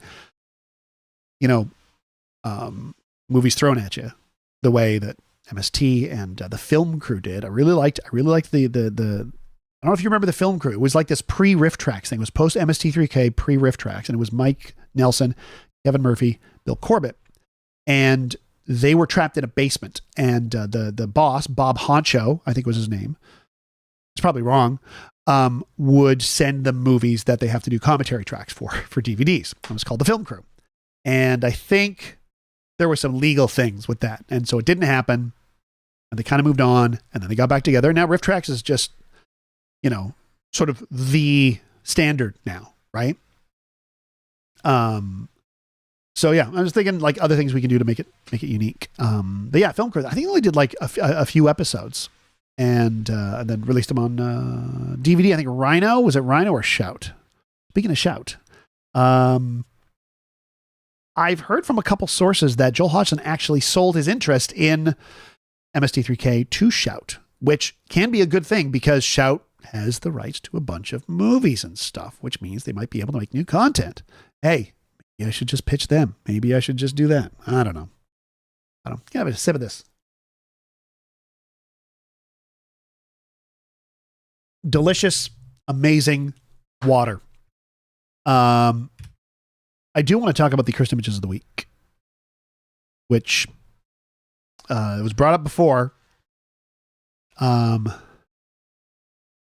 cursed image of the week is there were some toys Hasbro brought up for pre-order, and they're reissues of the Studio Series Megatron and Optimus Prime figures. And those are really good looking figures. I don't have either of them. They're a little expensive. Now I have like enough money in sort of like gift cards and reward points from a local toy store that I could probably get one for free. So naturally, they're sold out. Naturally. But they're reissuing them. The problem with that is they're reissuing them with battle damage. Battle damage to match their battle damage from the Transformers, the movie. And I think I've made my opinions on that known. Right? So yeah, we got our Megatron. And Megatron comes with a small gun of himself. He doesn't turn into a gun because, you know, you don't want it to turn into a life-size gun. And he hasn't been a gun for almost 40 years. And then, yeah, this is what I want. Optimus Prime with a stab wound. That's what I want. I want Optimus Prime with cracked pecs and a smashed up face. And he comes with a little thing that Megatron can stab him with. And when you transform him, you can put it in there, and it doesn't look good. It looks weird. Not a good look for you, Optimus. So that's the thing. What are your thoughts on battle damaged figures? Would you like? Do you prefer, if you're collecting action figures, do you prefer like a figure that you can go, oh hey, here's my figure, I can put it on display, or do you like purchase a figure? This is an action figure that is representative of a specific moment in a specific TV show or movie that can really only be that. There are other Transformers. I don't have pictures of these up, but there are other Transformers from the Studio Series that have their specific moments, and it's a whole bunch of action figures of the Autobots dying. So you can get Sad Prowl, you can get Ratchet, no, you can get Ironhide dying, you can get Brawn dying. Why would you want that? When you could just have Brawn, you know, or Ironhide, you know, just doing their thing. So yeah, I'm not gonna pick those up. But yeah, the molds for those that they created are going to be reused over and over and over again. There's going to be, if I do get one from a specific moment in the movie, I think I would get like, there's that bit when Megatron becomes Galvatron and he's basically Troning, right? Like you see the purple grid and he becomes a purple grid. If they came out with a purple grid version of Megatron, maybe I'd get that. But yeah, I don't want battle damaged figures because this goes back to me being a little kid is I didn't want battle damaged figures because because they did come up with some like battle damage X-Wings and stuff like that. Or they had the He-Man figure and you hit him in the chest and the battle damage appears. That was all right. But like if something's already damaged, like I want to damage it my damn self. I want to spend hours and hours and hours playing. You know, it's like when you get the fake distressed clothes. It's like, no, I'll distress them myself. Thank you very much. 20 years on a shelf is enough battle damage. 20. My goodness. I'm just looking around here. Oh boy, I've got some oldies. What's my oldest figure? Oh, it's ridiculous. My oldest figure is behind glass, is the first Star Wars figure I ever owned. It's always within view. It is from, I mean, obviously my oldest figures are probably going to be from 1978. I don't think I have anything before 1978 when it comes to action figure stuff, because that's, I don't have any original Migos or anything like that, which would have been mid 70s, but I got a bunch of 70 Star Wars figures, obviously. But yeah, I still have the first Star Wars figure my parents ever got me when I was 3 years old. And it's behind glass. It is a beat up Luke in his X-Wing helmet. I got Luke in his X-Wing helmet and the Death Star droid. Those are the first two figures I got. And the Luke is still there, still exists behind glass with a bunch of other old figures, and it is beat to crap. And I love that. I love like the figures that are battle damaged from play, right? From like, and even if it's somebody else's, if I buy like a used vintage figure, I don't mind if it's a little beat up. I don't mind if it's like yellowed. Look, I have mint examples of things. That's fine. And I'm not going to go into any of that like bullshit grading stuff, because that is a con. That is a scam. But I do like, I'm trying to look around, see if there's any, like, I got some beat up stormtroopers over here. And what I love about the beat up stormtroopers is they're like they're beat up. They're kind of yellowed, and it kind of makes them look like the remnant stormtroopers in Mandalorian. So that's kind of fun. Squibbles is saying unrelated to anything, but your friend just told you yesterday that apparently Beastmaster and the cartoon Bravestar are both based on the same book. Oh, that is interesting. Bravestar, really? Because Bravestar, wow, I would not have thought that those are based on the same story or the same book. I mean, Bravestar, does Bravestar have the power to talk to animals? I guess, yeah, he's got that horse. He's got a horse that can turn into like a bipedal thing. He's got a bipedal horse, and that's odd. But Bravestar was a really interesting toy line. I never had any of it. I preferred toys that were to scale with my Star Wars figures. So I like the 3 3/4 inch. So I had the Star Wars, I had the G.I. Joes. Obviously I had Transformers. I did have some Superpowers figures, which were a little bigger, but I didn't go for the He-Mans. I liked a lot of play compatibility where you could just use your different things. Like you could go, oh, I'm going to use the G.I. Joe water moccasin, for an Imperial ship or something like that, or have like, Flint and Lady J and the Falcon. Yeah. So the character in the book was Navajo, but you think Beastmaster whitewash? Oh, well now,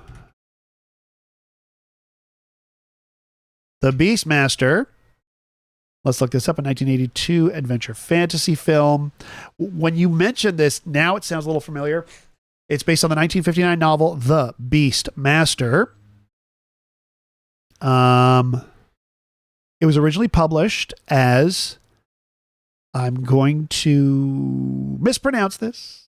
Oh, here we go. The Beastmaster tells of Holstein Storm, a Navajo and former soldier who has empathetic and telepathic connections with a group of genetically altered animals. The team immigrates from Earth to the distant planet Arzor,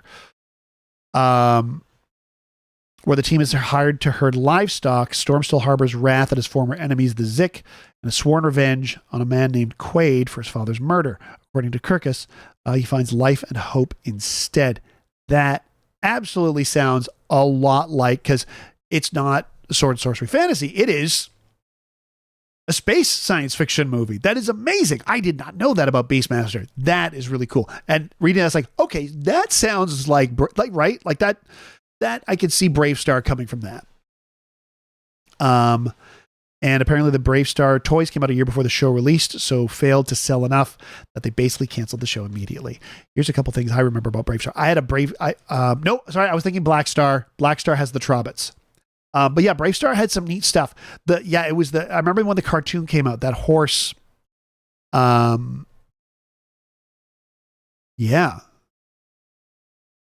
horse, the Bravestar horse,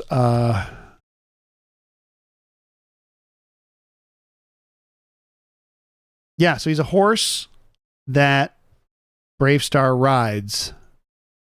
I'm going to show you these pictures. Right?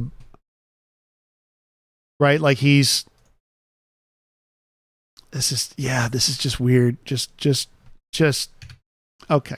So you got Brave Star, and Brave Star is riding a horse. There he is, riding a horse.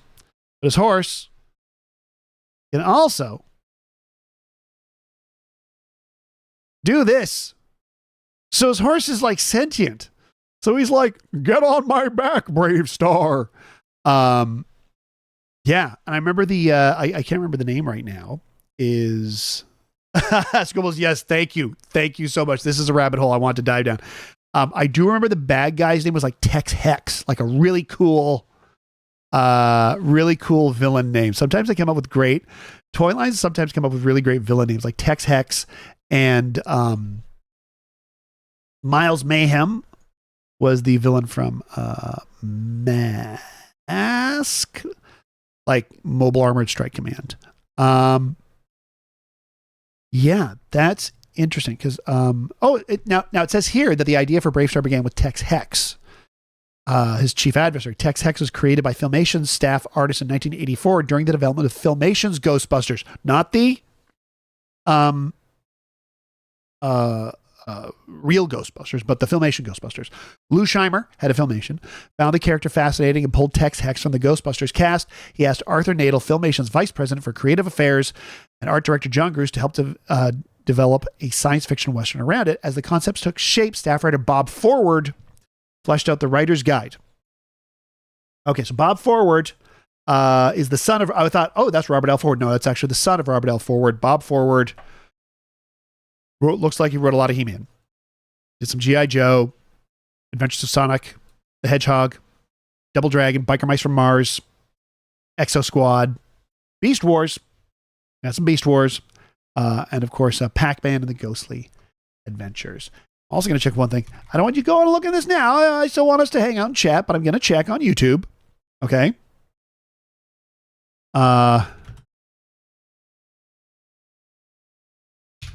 Okay, let's see if Dan Larson does a thing. Yes. Okay. So Dan Larson and the fine folks of Secret Galaxy, who, by the way, if you want rabbit holes, they help with rabbit holes. I think that's correct. There we go. I put in a YouTube link for Secret Galaxy's talk on Brave Star. I find their stuff is incredibly well researched, and it's one of those videos, one of those video series where I watch, I go, I didn't know that, because there's so many of them where I'm like, well, I kind of already knew that. This is you're just telling me the things I already know. This I thought was cool. Secret Galaxy, like I said, does enough research that there's always a bunch of stuff like, ooh, I didn't know that. Ooh, I didn't know that. You post something in Discord of a Star Wars adaptation you just encountered in Golden Age collectibles. Definitely new to you. Is it the Shakespeare one? It is the Shakespeare one. William Shakespeare's Star Wars. William Shakespeare's The Empire Striketh Back. Okay. So I see what they're doing, because they did, I've seen other sort of media done like that. That's interesting. But I also see there's a book, you also put up a book next to it called How Not to Get Eaten by Ewoks. So that's good. At first glance, you thought it was going to be a Star Wars The Ring or something.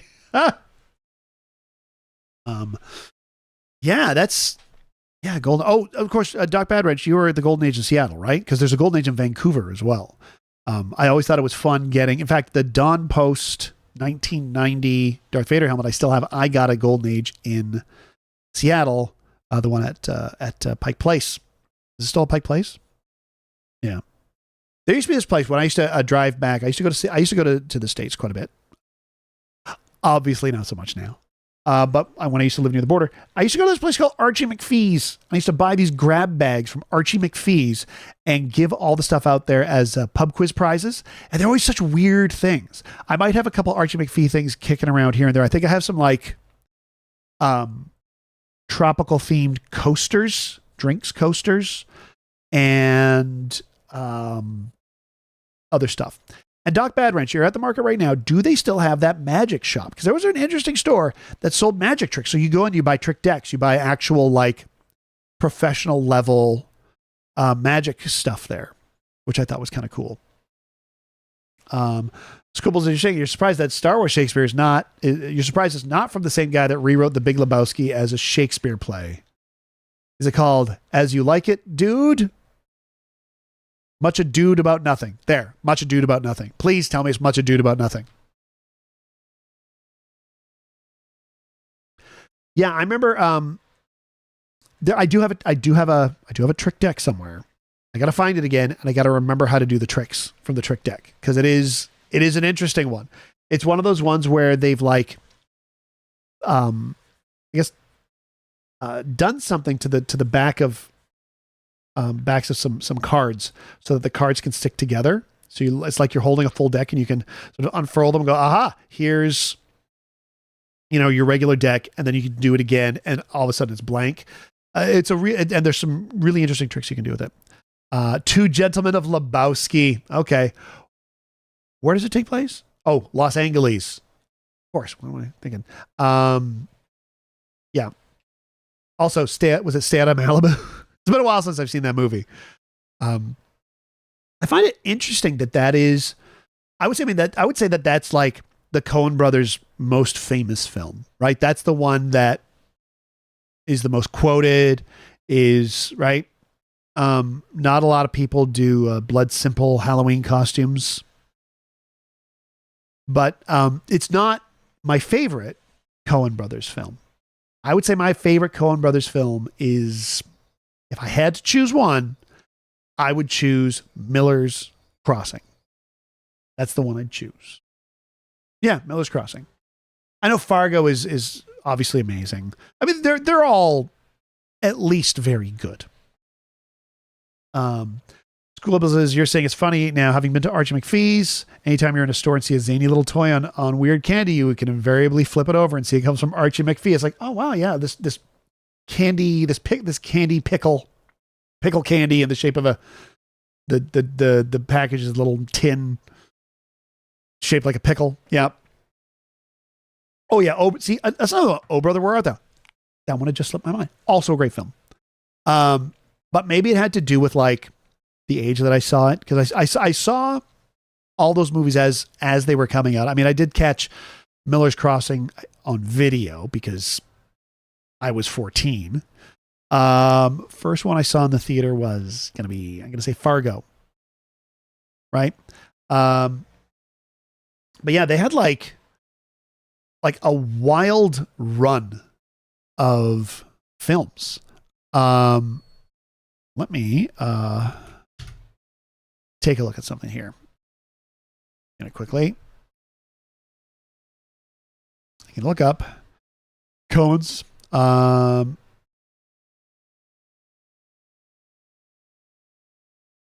we go. I'm going to sort by date. I'm just looking up the Coen's movies. And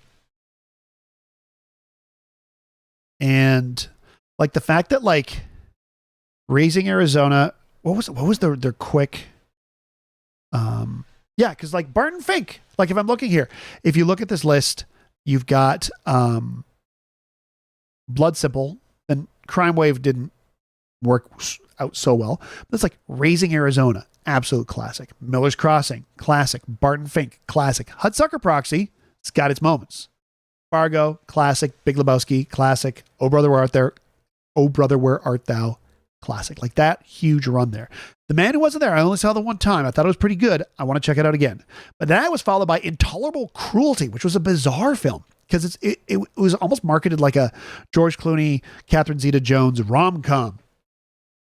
But it's got some really odd moments in it that are very Coen brothers. And then Lady Killers, which I've never seen. I've seen the original. I liked it. I like the original.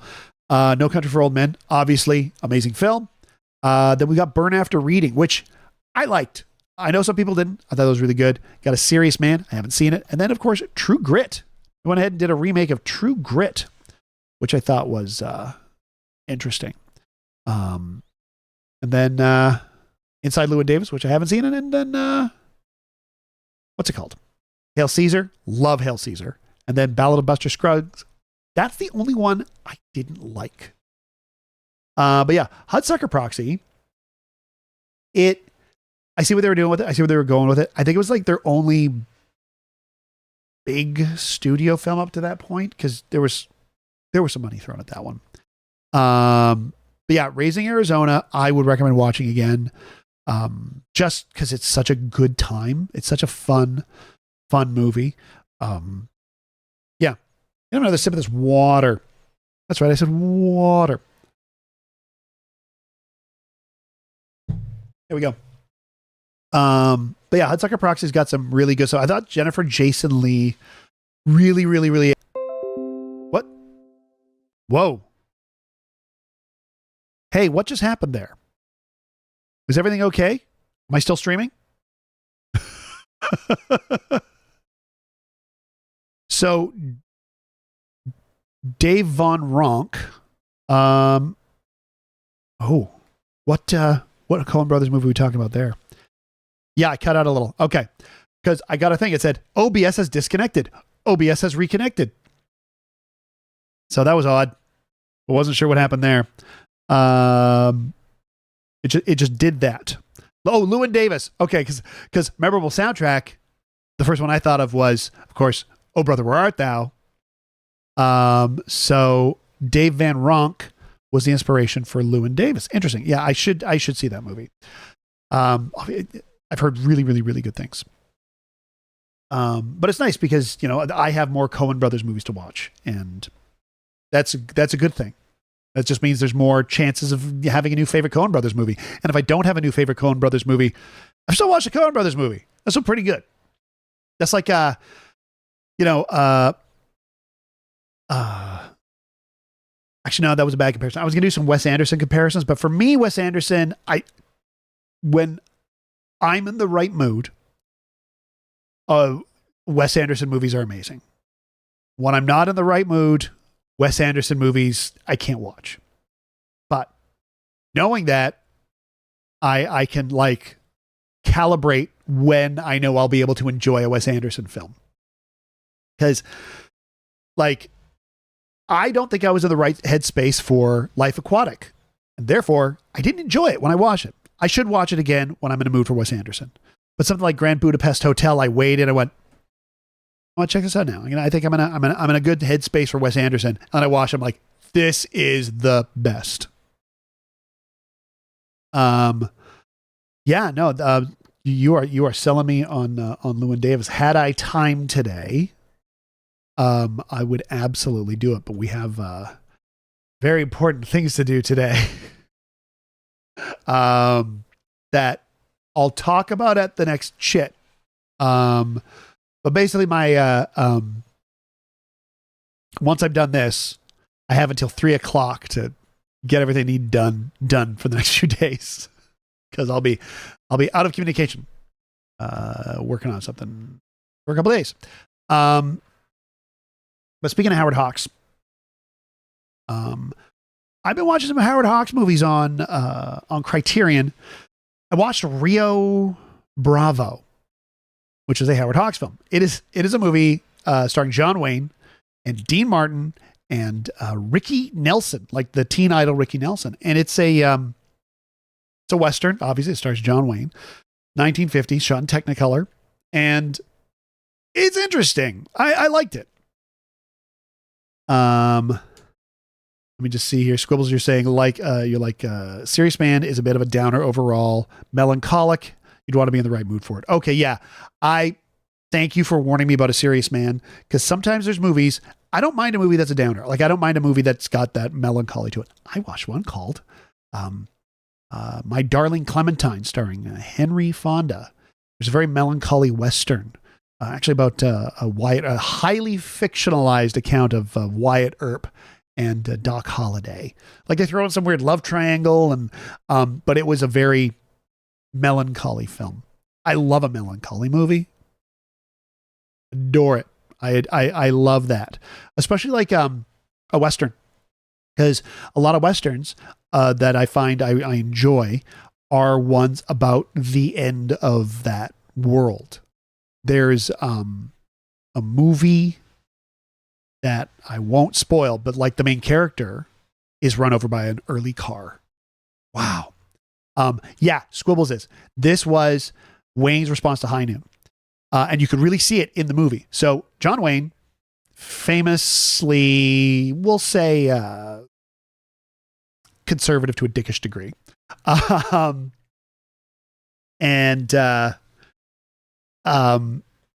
Yeah, he hated High Noon because High Noon is the bad guys are coming to town and Gary Cooper's like, he's all on his own and no one wants to help him. And he's like, well, I don't think that's right. I think that's stupid. He's a, whatever he would say, candy ass liberal or something. I don't know what he would say. So he made Rio Bravo. Now Rio Bravo is everybody wants to help the sheriff, but he's like, no, don't help me. Not out of any weird misplaced masculinity. Well, yeah, but also like, you're not qualified to help me. And the one person who's like, no, I insist on helping you immediately gets killed. So he's like, you're not helping me until he's like, okay, you got the goods. You can help me. And then it is a team effort to stop these bad guys. And the movie Rio Bravo was remade by John Carpenter into Assault on Precinct 13. Also, John Wayne and Howard Hawks remade Rio Bravo a couple of times. They made a movie called Rio Lobo, which was essentially the same thing. I think Howard Hawks did that. And then there was another Western, which was basically a remake of Rio Bravo, written by Lee Brackett. And she was like, I already wrote Rio Bravo. I'm pissed that you're rewriting this into Rio Bravo. I've already made Rio Bravo. Lee Brackett, really interesting writer. So she wrote The Big Sleep. She's one of the writers on The Big Sleep. She's one of the writers on Rio Bravo. Her last film that she wrote or had any script work done on, Empire Strikes Back. I don't know how much of Lee Brackett's stuff. I mean, I could look it up. I got the books. How much of Lee Brackett's stuff is still there, but she actually worked on Empire Strikes Back. And also, Katie, John Darkmoon. That is an in joke Katie and I have, because if you remember Black Star, at the end of the opening credits of Black Star, he'd say, I am John Blackstar. And just for fun, when I would test inks, I would write, I am John Blackstar. And Katie thought I said Dark Moon. That's all. Not an incredibly interesting story, but got a laugh from me, Katie. Yeah, Squibbles says, you swear it was a good 2 years. You felt like Rio Bravo was on that A&E channel every Friday when you got home from school in the 90s. It probably was. The print that I saw was probably better. Because it looks like the one that they used for Criterion Channel was the 4K scan. And it's gorgeous. It is Technicolor, wide open spaces. It is just a beautiful movie to look at. And because it's the 50s, there's a couple of musical numbers in it. And you got Dean Martin sings a couple of songs. He sings a duet with Ricky Nelson, and then Ricky Nelson sings a song on his own too. But I can't turn my nose up at a Dean Martin song because it's a marshmallow world in the winter, folks. Thank you. And apparently they're remaking Darkman. Interesting. I remember that's Sam Raimi, right? With weirdly, Liam Neeson is the star. Now I think they probably wanted Bruce Campbell, and the studio probably went no. So, well, there's this up and coming guy, Liam Neeson. I'm sure he's going to be big someday. They were right, but yeah, I remember enjoying Darkman when it came out because it was so stylized. I really liked that. It was like full Raimi, right? It just went the full Sam Raimi, which I like very much. And I've heard really good things about his latest film. Send Help, is it called? I should check that movie out. I like a Sam Raimi film. I do believe that I need to see this because I think I've seen every single feature film he's directed. I think he's one of the few directors who's made a bunch of movies that I've seen every single one of their films. I haven't seen every single Coen Brothers film. I haven't seen every single Wes Anderson film. I haven't seen every single Spielberg movie. I haven't seen every single Hitchcock movie. Oh, this, if you're wondering, this is a Google Chromecast audio that I dug up the other day. Okay, so Bruce Campbell played Darkman for most of the scenes where his face was covered up. This is the thing. I didn't know that. That is very cool. Yeah, so we got to see Send Help, Katie. Because yeah, I'm now one movie behind on my Sam Raimi's. What that also means, because if I swing over to Letterboxd here, folks, and I look at my most watched directors, my top directors. If I go to my profile and then I look at my stats, one of the things I really, really love about Letterboxd is I can see these stats of every movie I've ever watched. And I can look at all time, I've seen 3,289 films, 1,678 directors from 53 countries. My longest streak since I got Letterboxd, 188 weeks of watching movies. Okay, here we go. So my most watched director, it's going to be Spielberg, right? Yeah, okay. So right now, Sam Raimi is at 14 films. And if I look up, I've watched 14 films directed by Sam Raimi. I am now going to look at all the movies he's directed. Now, I don't count like TV movie pilots and stuff. Let me see if there's anything that I haven't seen. I'm just filtering out I'd watched films. Oh, no, there is one Sam Raimi movie that I haven't seen, and I'm not counting Within the Woods. It's called For Love of the Game. It's a baseball movie starring Kevin Costner. This is a Sam Raimi film I have not seen. It is currently not available to stream anyway. If I watch that, and if I watch Send Help, I will be up to 16 Sam Raimi films, which will have him tied with, well, Joel Cohen, Francis Ford Coppola, and Ishiro Honda. That's, pretty cool. But I've seen 25 Spielbergs, 23 Hitchcocks, 19 Roger Cormans, 18 Steven Soderberghs, and 18 John Carpenters. Those are my top 5 directors. Yeah. I love looking at the stats of things on Letterboxd. Like we actually did that with, we put all the movies we own into a list and then we ran stats on it. And it is really cool. I should do like a full video on this. If anybody finds stats interesting, I know I do. But let me go to Letterboxd again. And let me tell you about Doc Bad Ranch. Did you just watch Groom Lake, directed by William Shatner? Sorry, that just popped up on my Letterboxd. Yeah, follow me on Letterboxd, and I'll follow you on Letterboxd, and then we can see each other's like what we've been watching and stuff like that, which is kind of cool.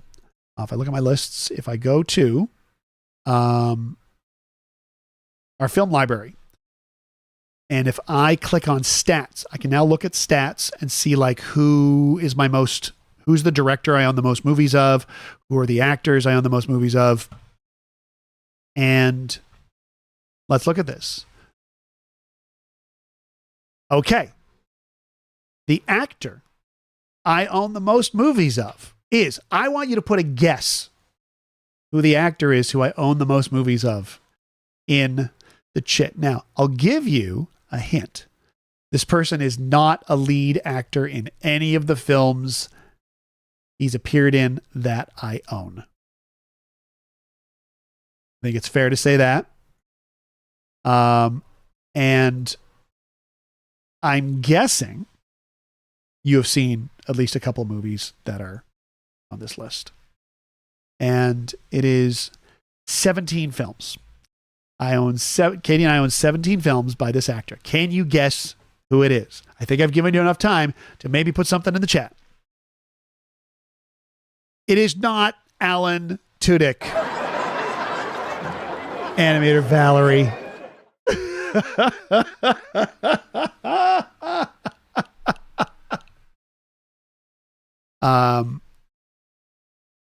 Yeah, it is. I will. I'll see if I can save the picture. Yes, it is because it's a WebP file. Yeah, I don't think it's one that you'll all go, oh yeah. What is going on? OBS Studio disconnected and reconnected again. I don't like that. I don't like that at all.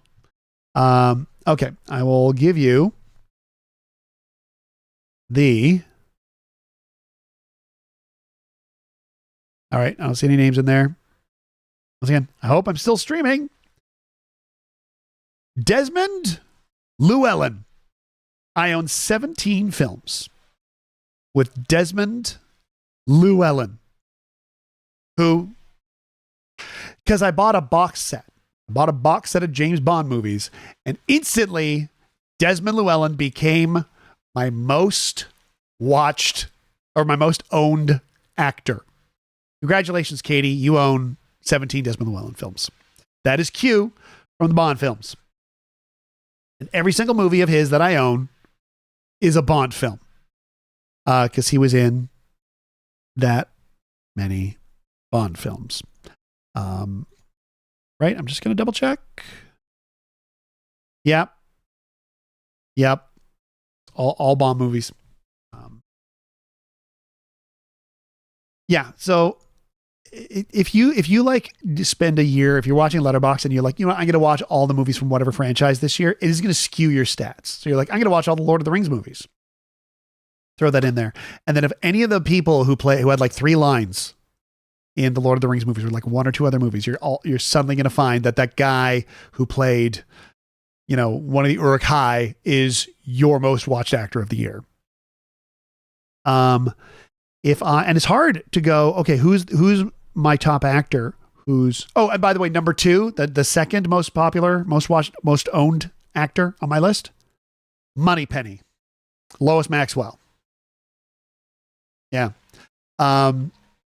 Looking at this list, it is interesting because there's a lot of people who are on this list who, you know, were in movies that had multiple entries. Because behind Desmond Llewellyn and Lois Maxwell is Harrison Ford. Obviously, the 13 films I own by Harrison Ford, they're not all going to be,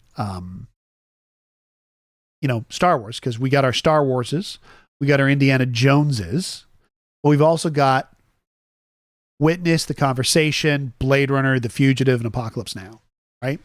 So we got those. And I think after that is, here we go. After Humphrey Bogart. There's a guy who didn't star in a ton of sequels to things. We own 12 movies starring Humphrey Bogart. Or not so well with him in it. Because Petrified Forest, he wasn't the star of.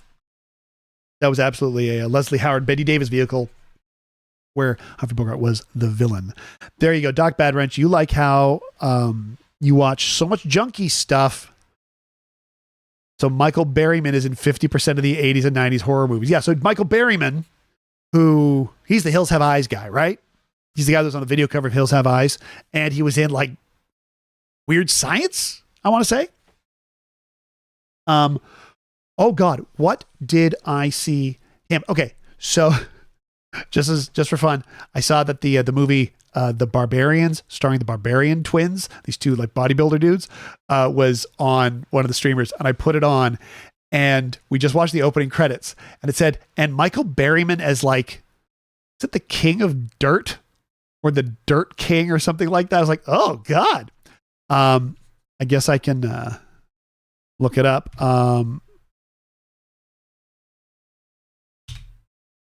Yeah, speaking of, there we go. The Barbarians, 1987, starring Peter Paul and David Paul and Richard Lynch.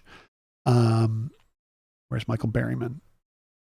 Dirtmaster.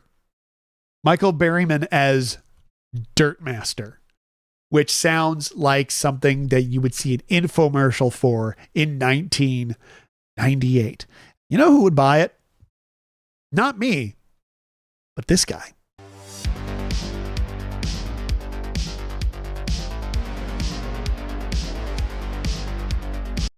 Doc Bad Wrench, I love finding character performers who are always just like, oh, this person always gives 100%. They may be in a couple of scenes and that's it of a movie, but you're like, damn, I'm glad they're there. I think the sort of king of that is Dick Miller. I would say the two big ones for me would be Dick Miller and Joan Cusack, with a special shout out to Thelma Ritter, who every time Thelma Ritter shows up in a movie, obviously I just say all of you don't know, you might not know who she is. She's in a lot of much older films. She didn't get her start acting until quite late. And oh man, anytime she shows up, I'm just so happy. We were watching a Letter to Three Wives. She had an uncredited role, a decent sized one too. I'm like, well, I didn't even credit her. But I was just like, I actually punching the air when Thelma Ritter showed up. I was like, yes, Thelma Ritter. Yeah, she's pretty damn fantastic. And so is Joan Cusack, and so is Dick Miller. Yeah. So when you find those folks, there's, especially when you go through like the B movie world. I watched a movie that is considered a B movie that has one of the great B movie actors in it, Robert Zadar, who usually plays villains because he's a big guy. I was a little hesitant to watch this movie because of some preconceived notions about 1980s B kind of slasher style movies usually have certain types of scenes that I find very uncomfortable. I think we can leave it at that. But there were no scenes of that nature in Maniac Cop. I'd never seen it. It was absolutely, it was a trauma film. It pops up like it's on Criterion. I'm like, oh, Criterion, okay. I put it on, and it was the first time I've ever seen a movie on the Criterion channel that says like Michael Hers and Lloyd Kaufman present a trauma team release. Like, okay, let's see what they got. And it was so fun because the main character is Tom Atkins. That's right. Tom Atkins. So this won't give you any spoilers. This is the premise. There's a shadowy big dude dressed as a cop going around killing people. Tom Atkins is a cop, and he's like, I think it's an actual cop doing this. And nobody believes it's a cop. Like, nobody believes it. Except for him. And, it's a Maniac Cop. So it's not called Maniac Guy Who Dresses as Cop. So you can be sure, right? But you're going to like this, Doc Bad Wrench. I think everybody's going to like this. Somehow, a young rookie cop is framed for the murders being committed by Robert Zadar, who's clearly a foot and a half taller than everybody else and could not be mistaken for this other person. So Tom Atkins and his mustache have to clear this cop's name and stop this guy from killing. And the young cop who's framed is played by Bruce Campbell. And now you're probably going to watch it. You're welcome, Planet Earth. It was fun. It wasn't great, right? It was, like I said, it was like an 80s slasher dealio, but it was far more fun than I was expecting. You just park that truck anywhere, guy. Right up on the line. No, I'm kidding. Can a mustache really solve a murder? Mustache or not. Yeah, hoof prints or not, this mustache witnessed a murder. We all love Tom Atkins, right?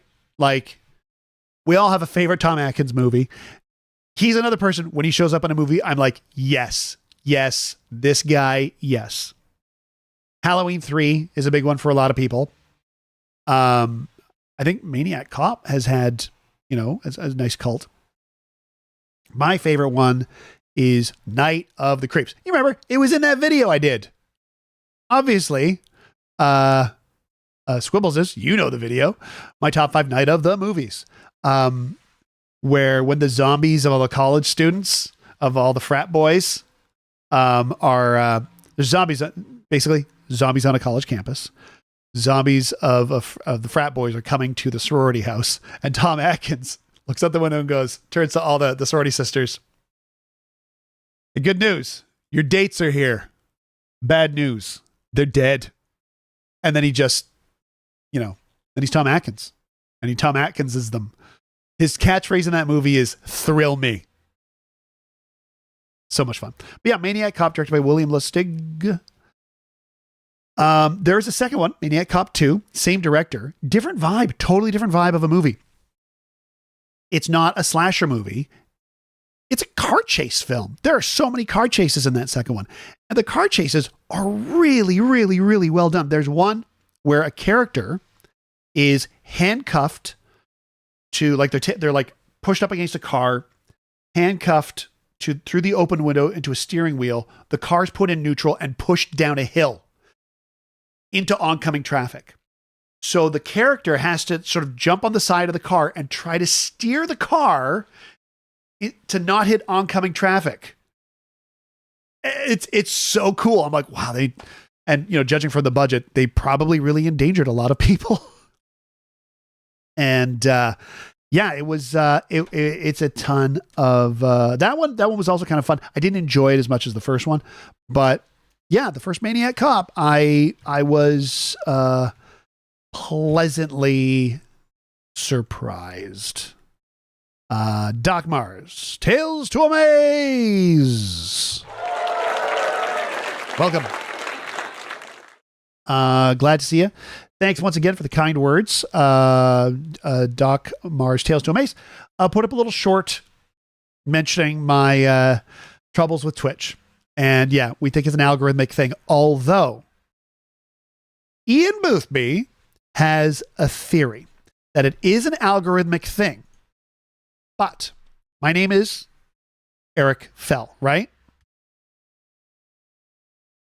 Which may sound like I've created a username that is promoting the downfall of, let's say, the son of a current United States president. And the algorithm caught that. That could be it. Yeah, that could be it. That could be why the algorithm is catching it. So I don't know why that's hateful, but we're not going to talk about that. But that's Ian's. And of course, because Ian Boothby being Ian Boothby wasn't, oh yeah, let me think about that. I'm like, why would it be like this? And he goes, oh, it's this. It's probably this. I'm like, oh crap. Wow. That was quick. This is like an instant answer. Yeah, it's probably this. I'm like, yeah, I think that could be why the algorithm is catching it. Once again, not my fault. Not my fault. People hate assholes. Am I right, people? This is delicious water. And Doc Mars Tales to Amaze, you had a theory that they think I'm like a fail channel that just like is mean spirited. That could be it too. That I wouldn't put it past them. Because what the suspension reason was for the name, not the content. And as you know, obviously my content, the only failure on my channel is Eric Fell.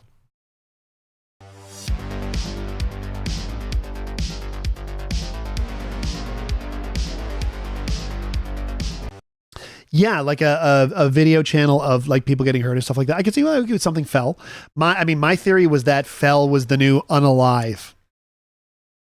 And I'm promoting that sort of thing. But by the way, I hate that term Unalive. Except for when talking about the television series Unalive She Wrote. Yeah. Yeah.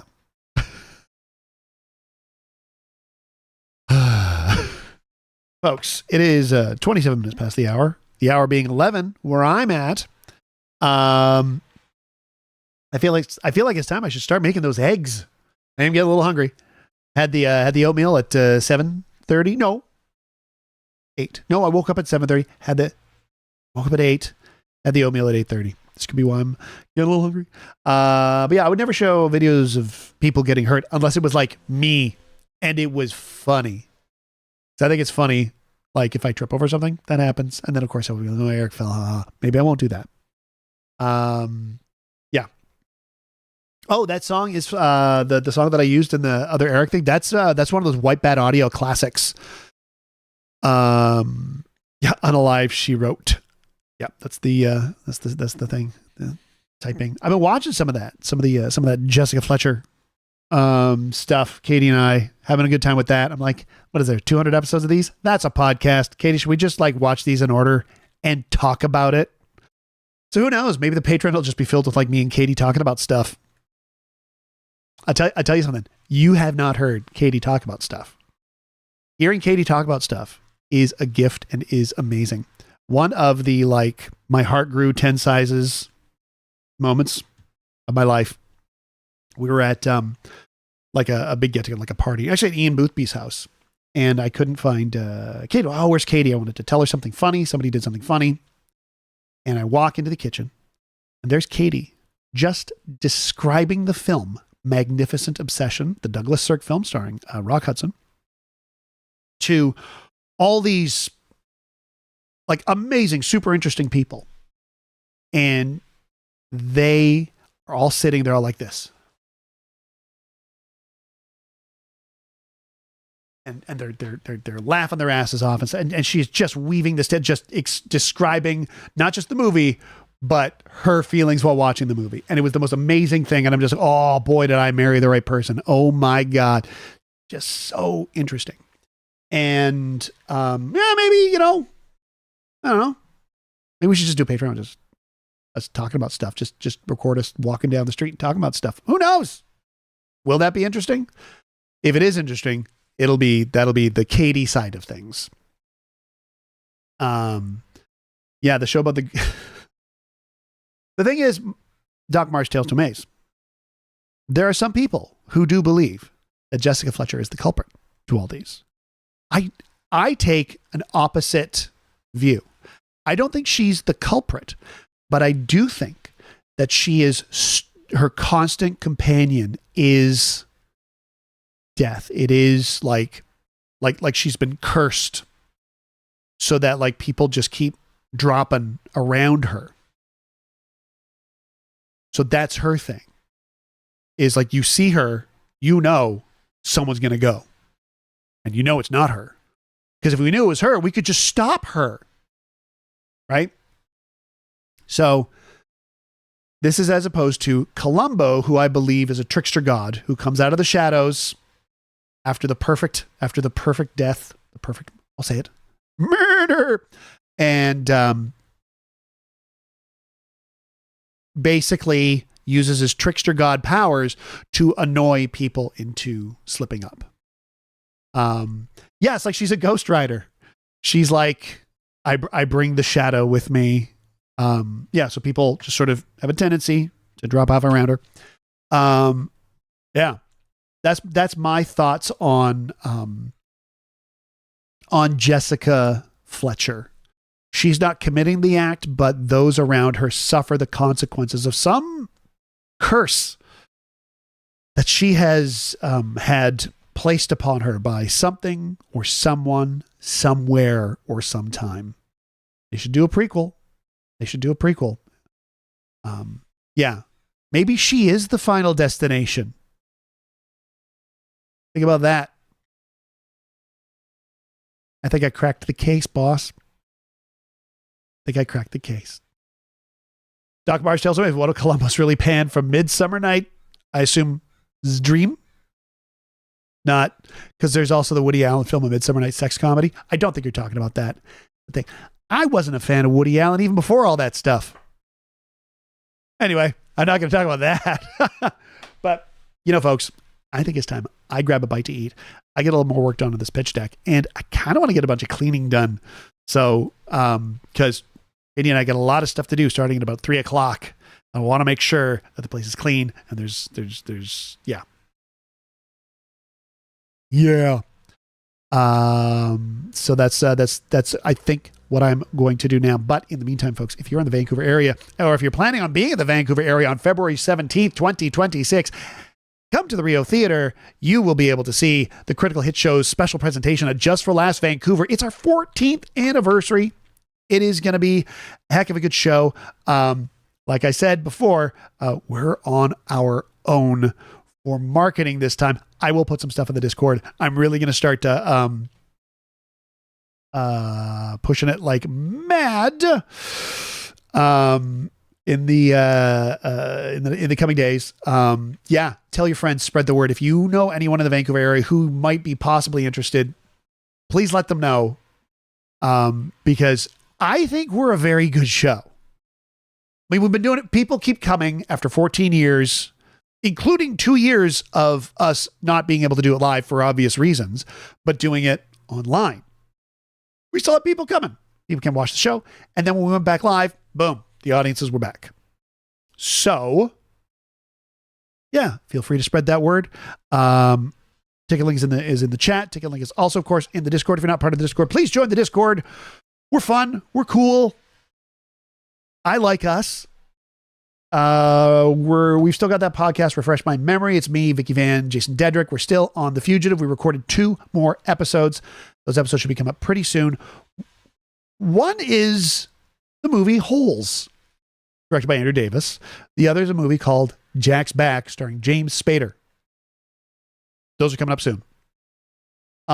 Yes, Dr. Mark's Tales to Amaze. I'm going to be actually making some YouTube shorts and some YouTube videos and putting them up over the next little while too. Because like I said, I want to make sure people get there. And like Instagram, you can't put a damn link in the text, I don't think. I don't know how any of it works. And of course, folks, if you're in a position to help the channel grow, and a big thank you to already those who already do support me. You can support me at coffee.com/Eric Fell. I'd advise against subscribing to me on Twitch. I'll say that, because if I start streaming on Twitch again and they suspend me again, I'm just going to, yeah. So there are other ways to support me. One of which is, and I think the most important one, spreading the word. Spreading the word going, hey, this guy's funny. If you like my stuff, send them this way. That, of course, is the most important one. And thank you so much, all of you, for hanging out, making the move over to YouTube. I guess it's just a different click of a link for you, but I'm doing some back end stuff and it hasn't been fun. You are all amazing and I appreciate you very, very, very much. And next chit, we will have more dates for more 2026 live shows for you. All right. Thank you so much. Oh yeah, my voice is going. It's time for me to check out here and I will see you in the future.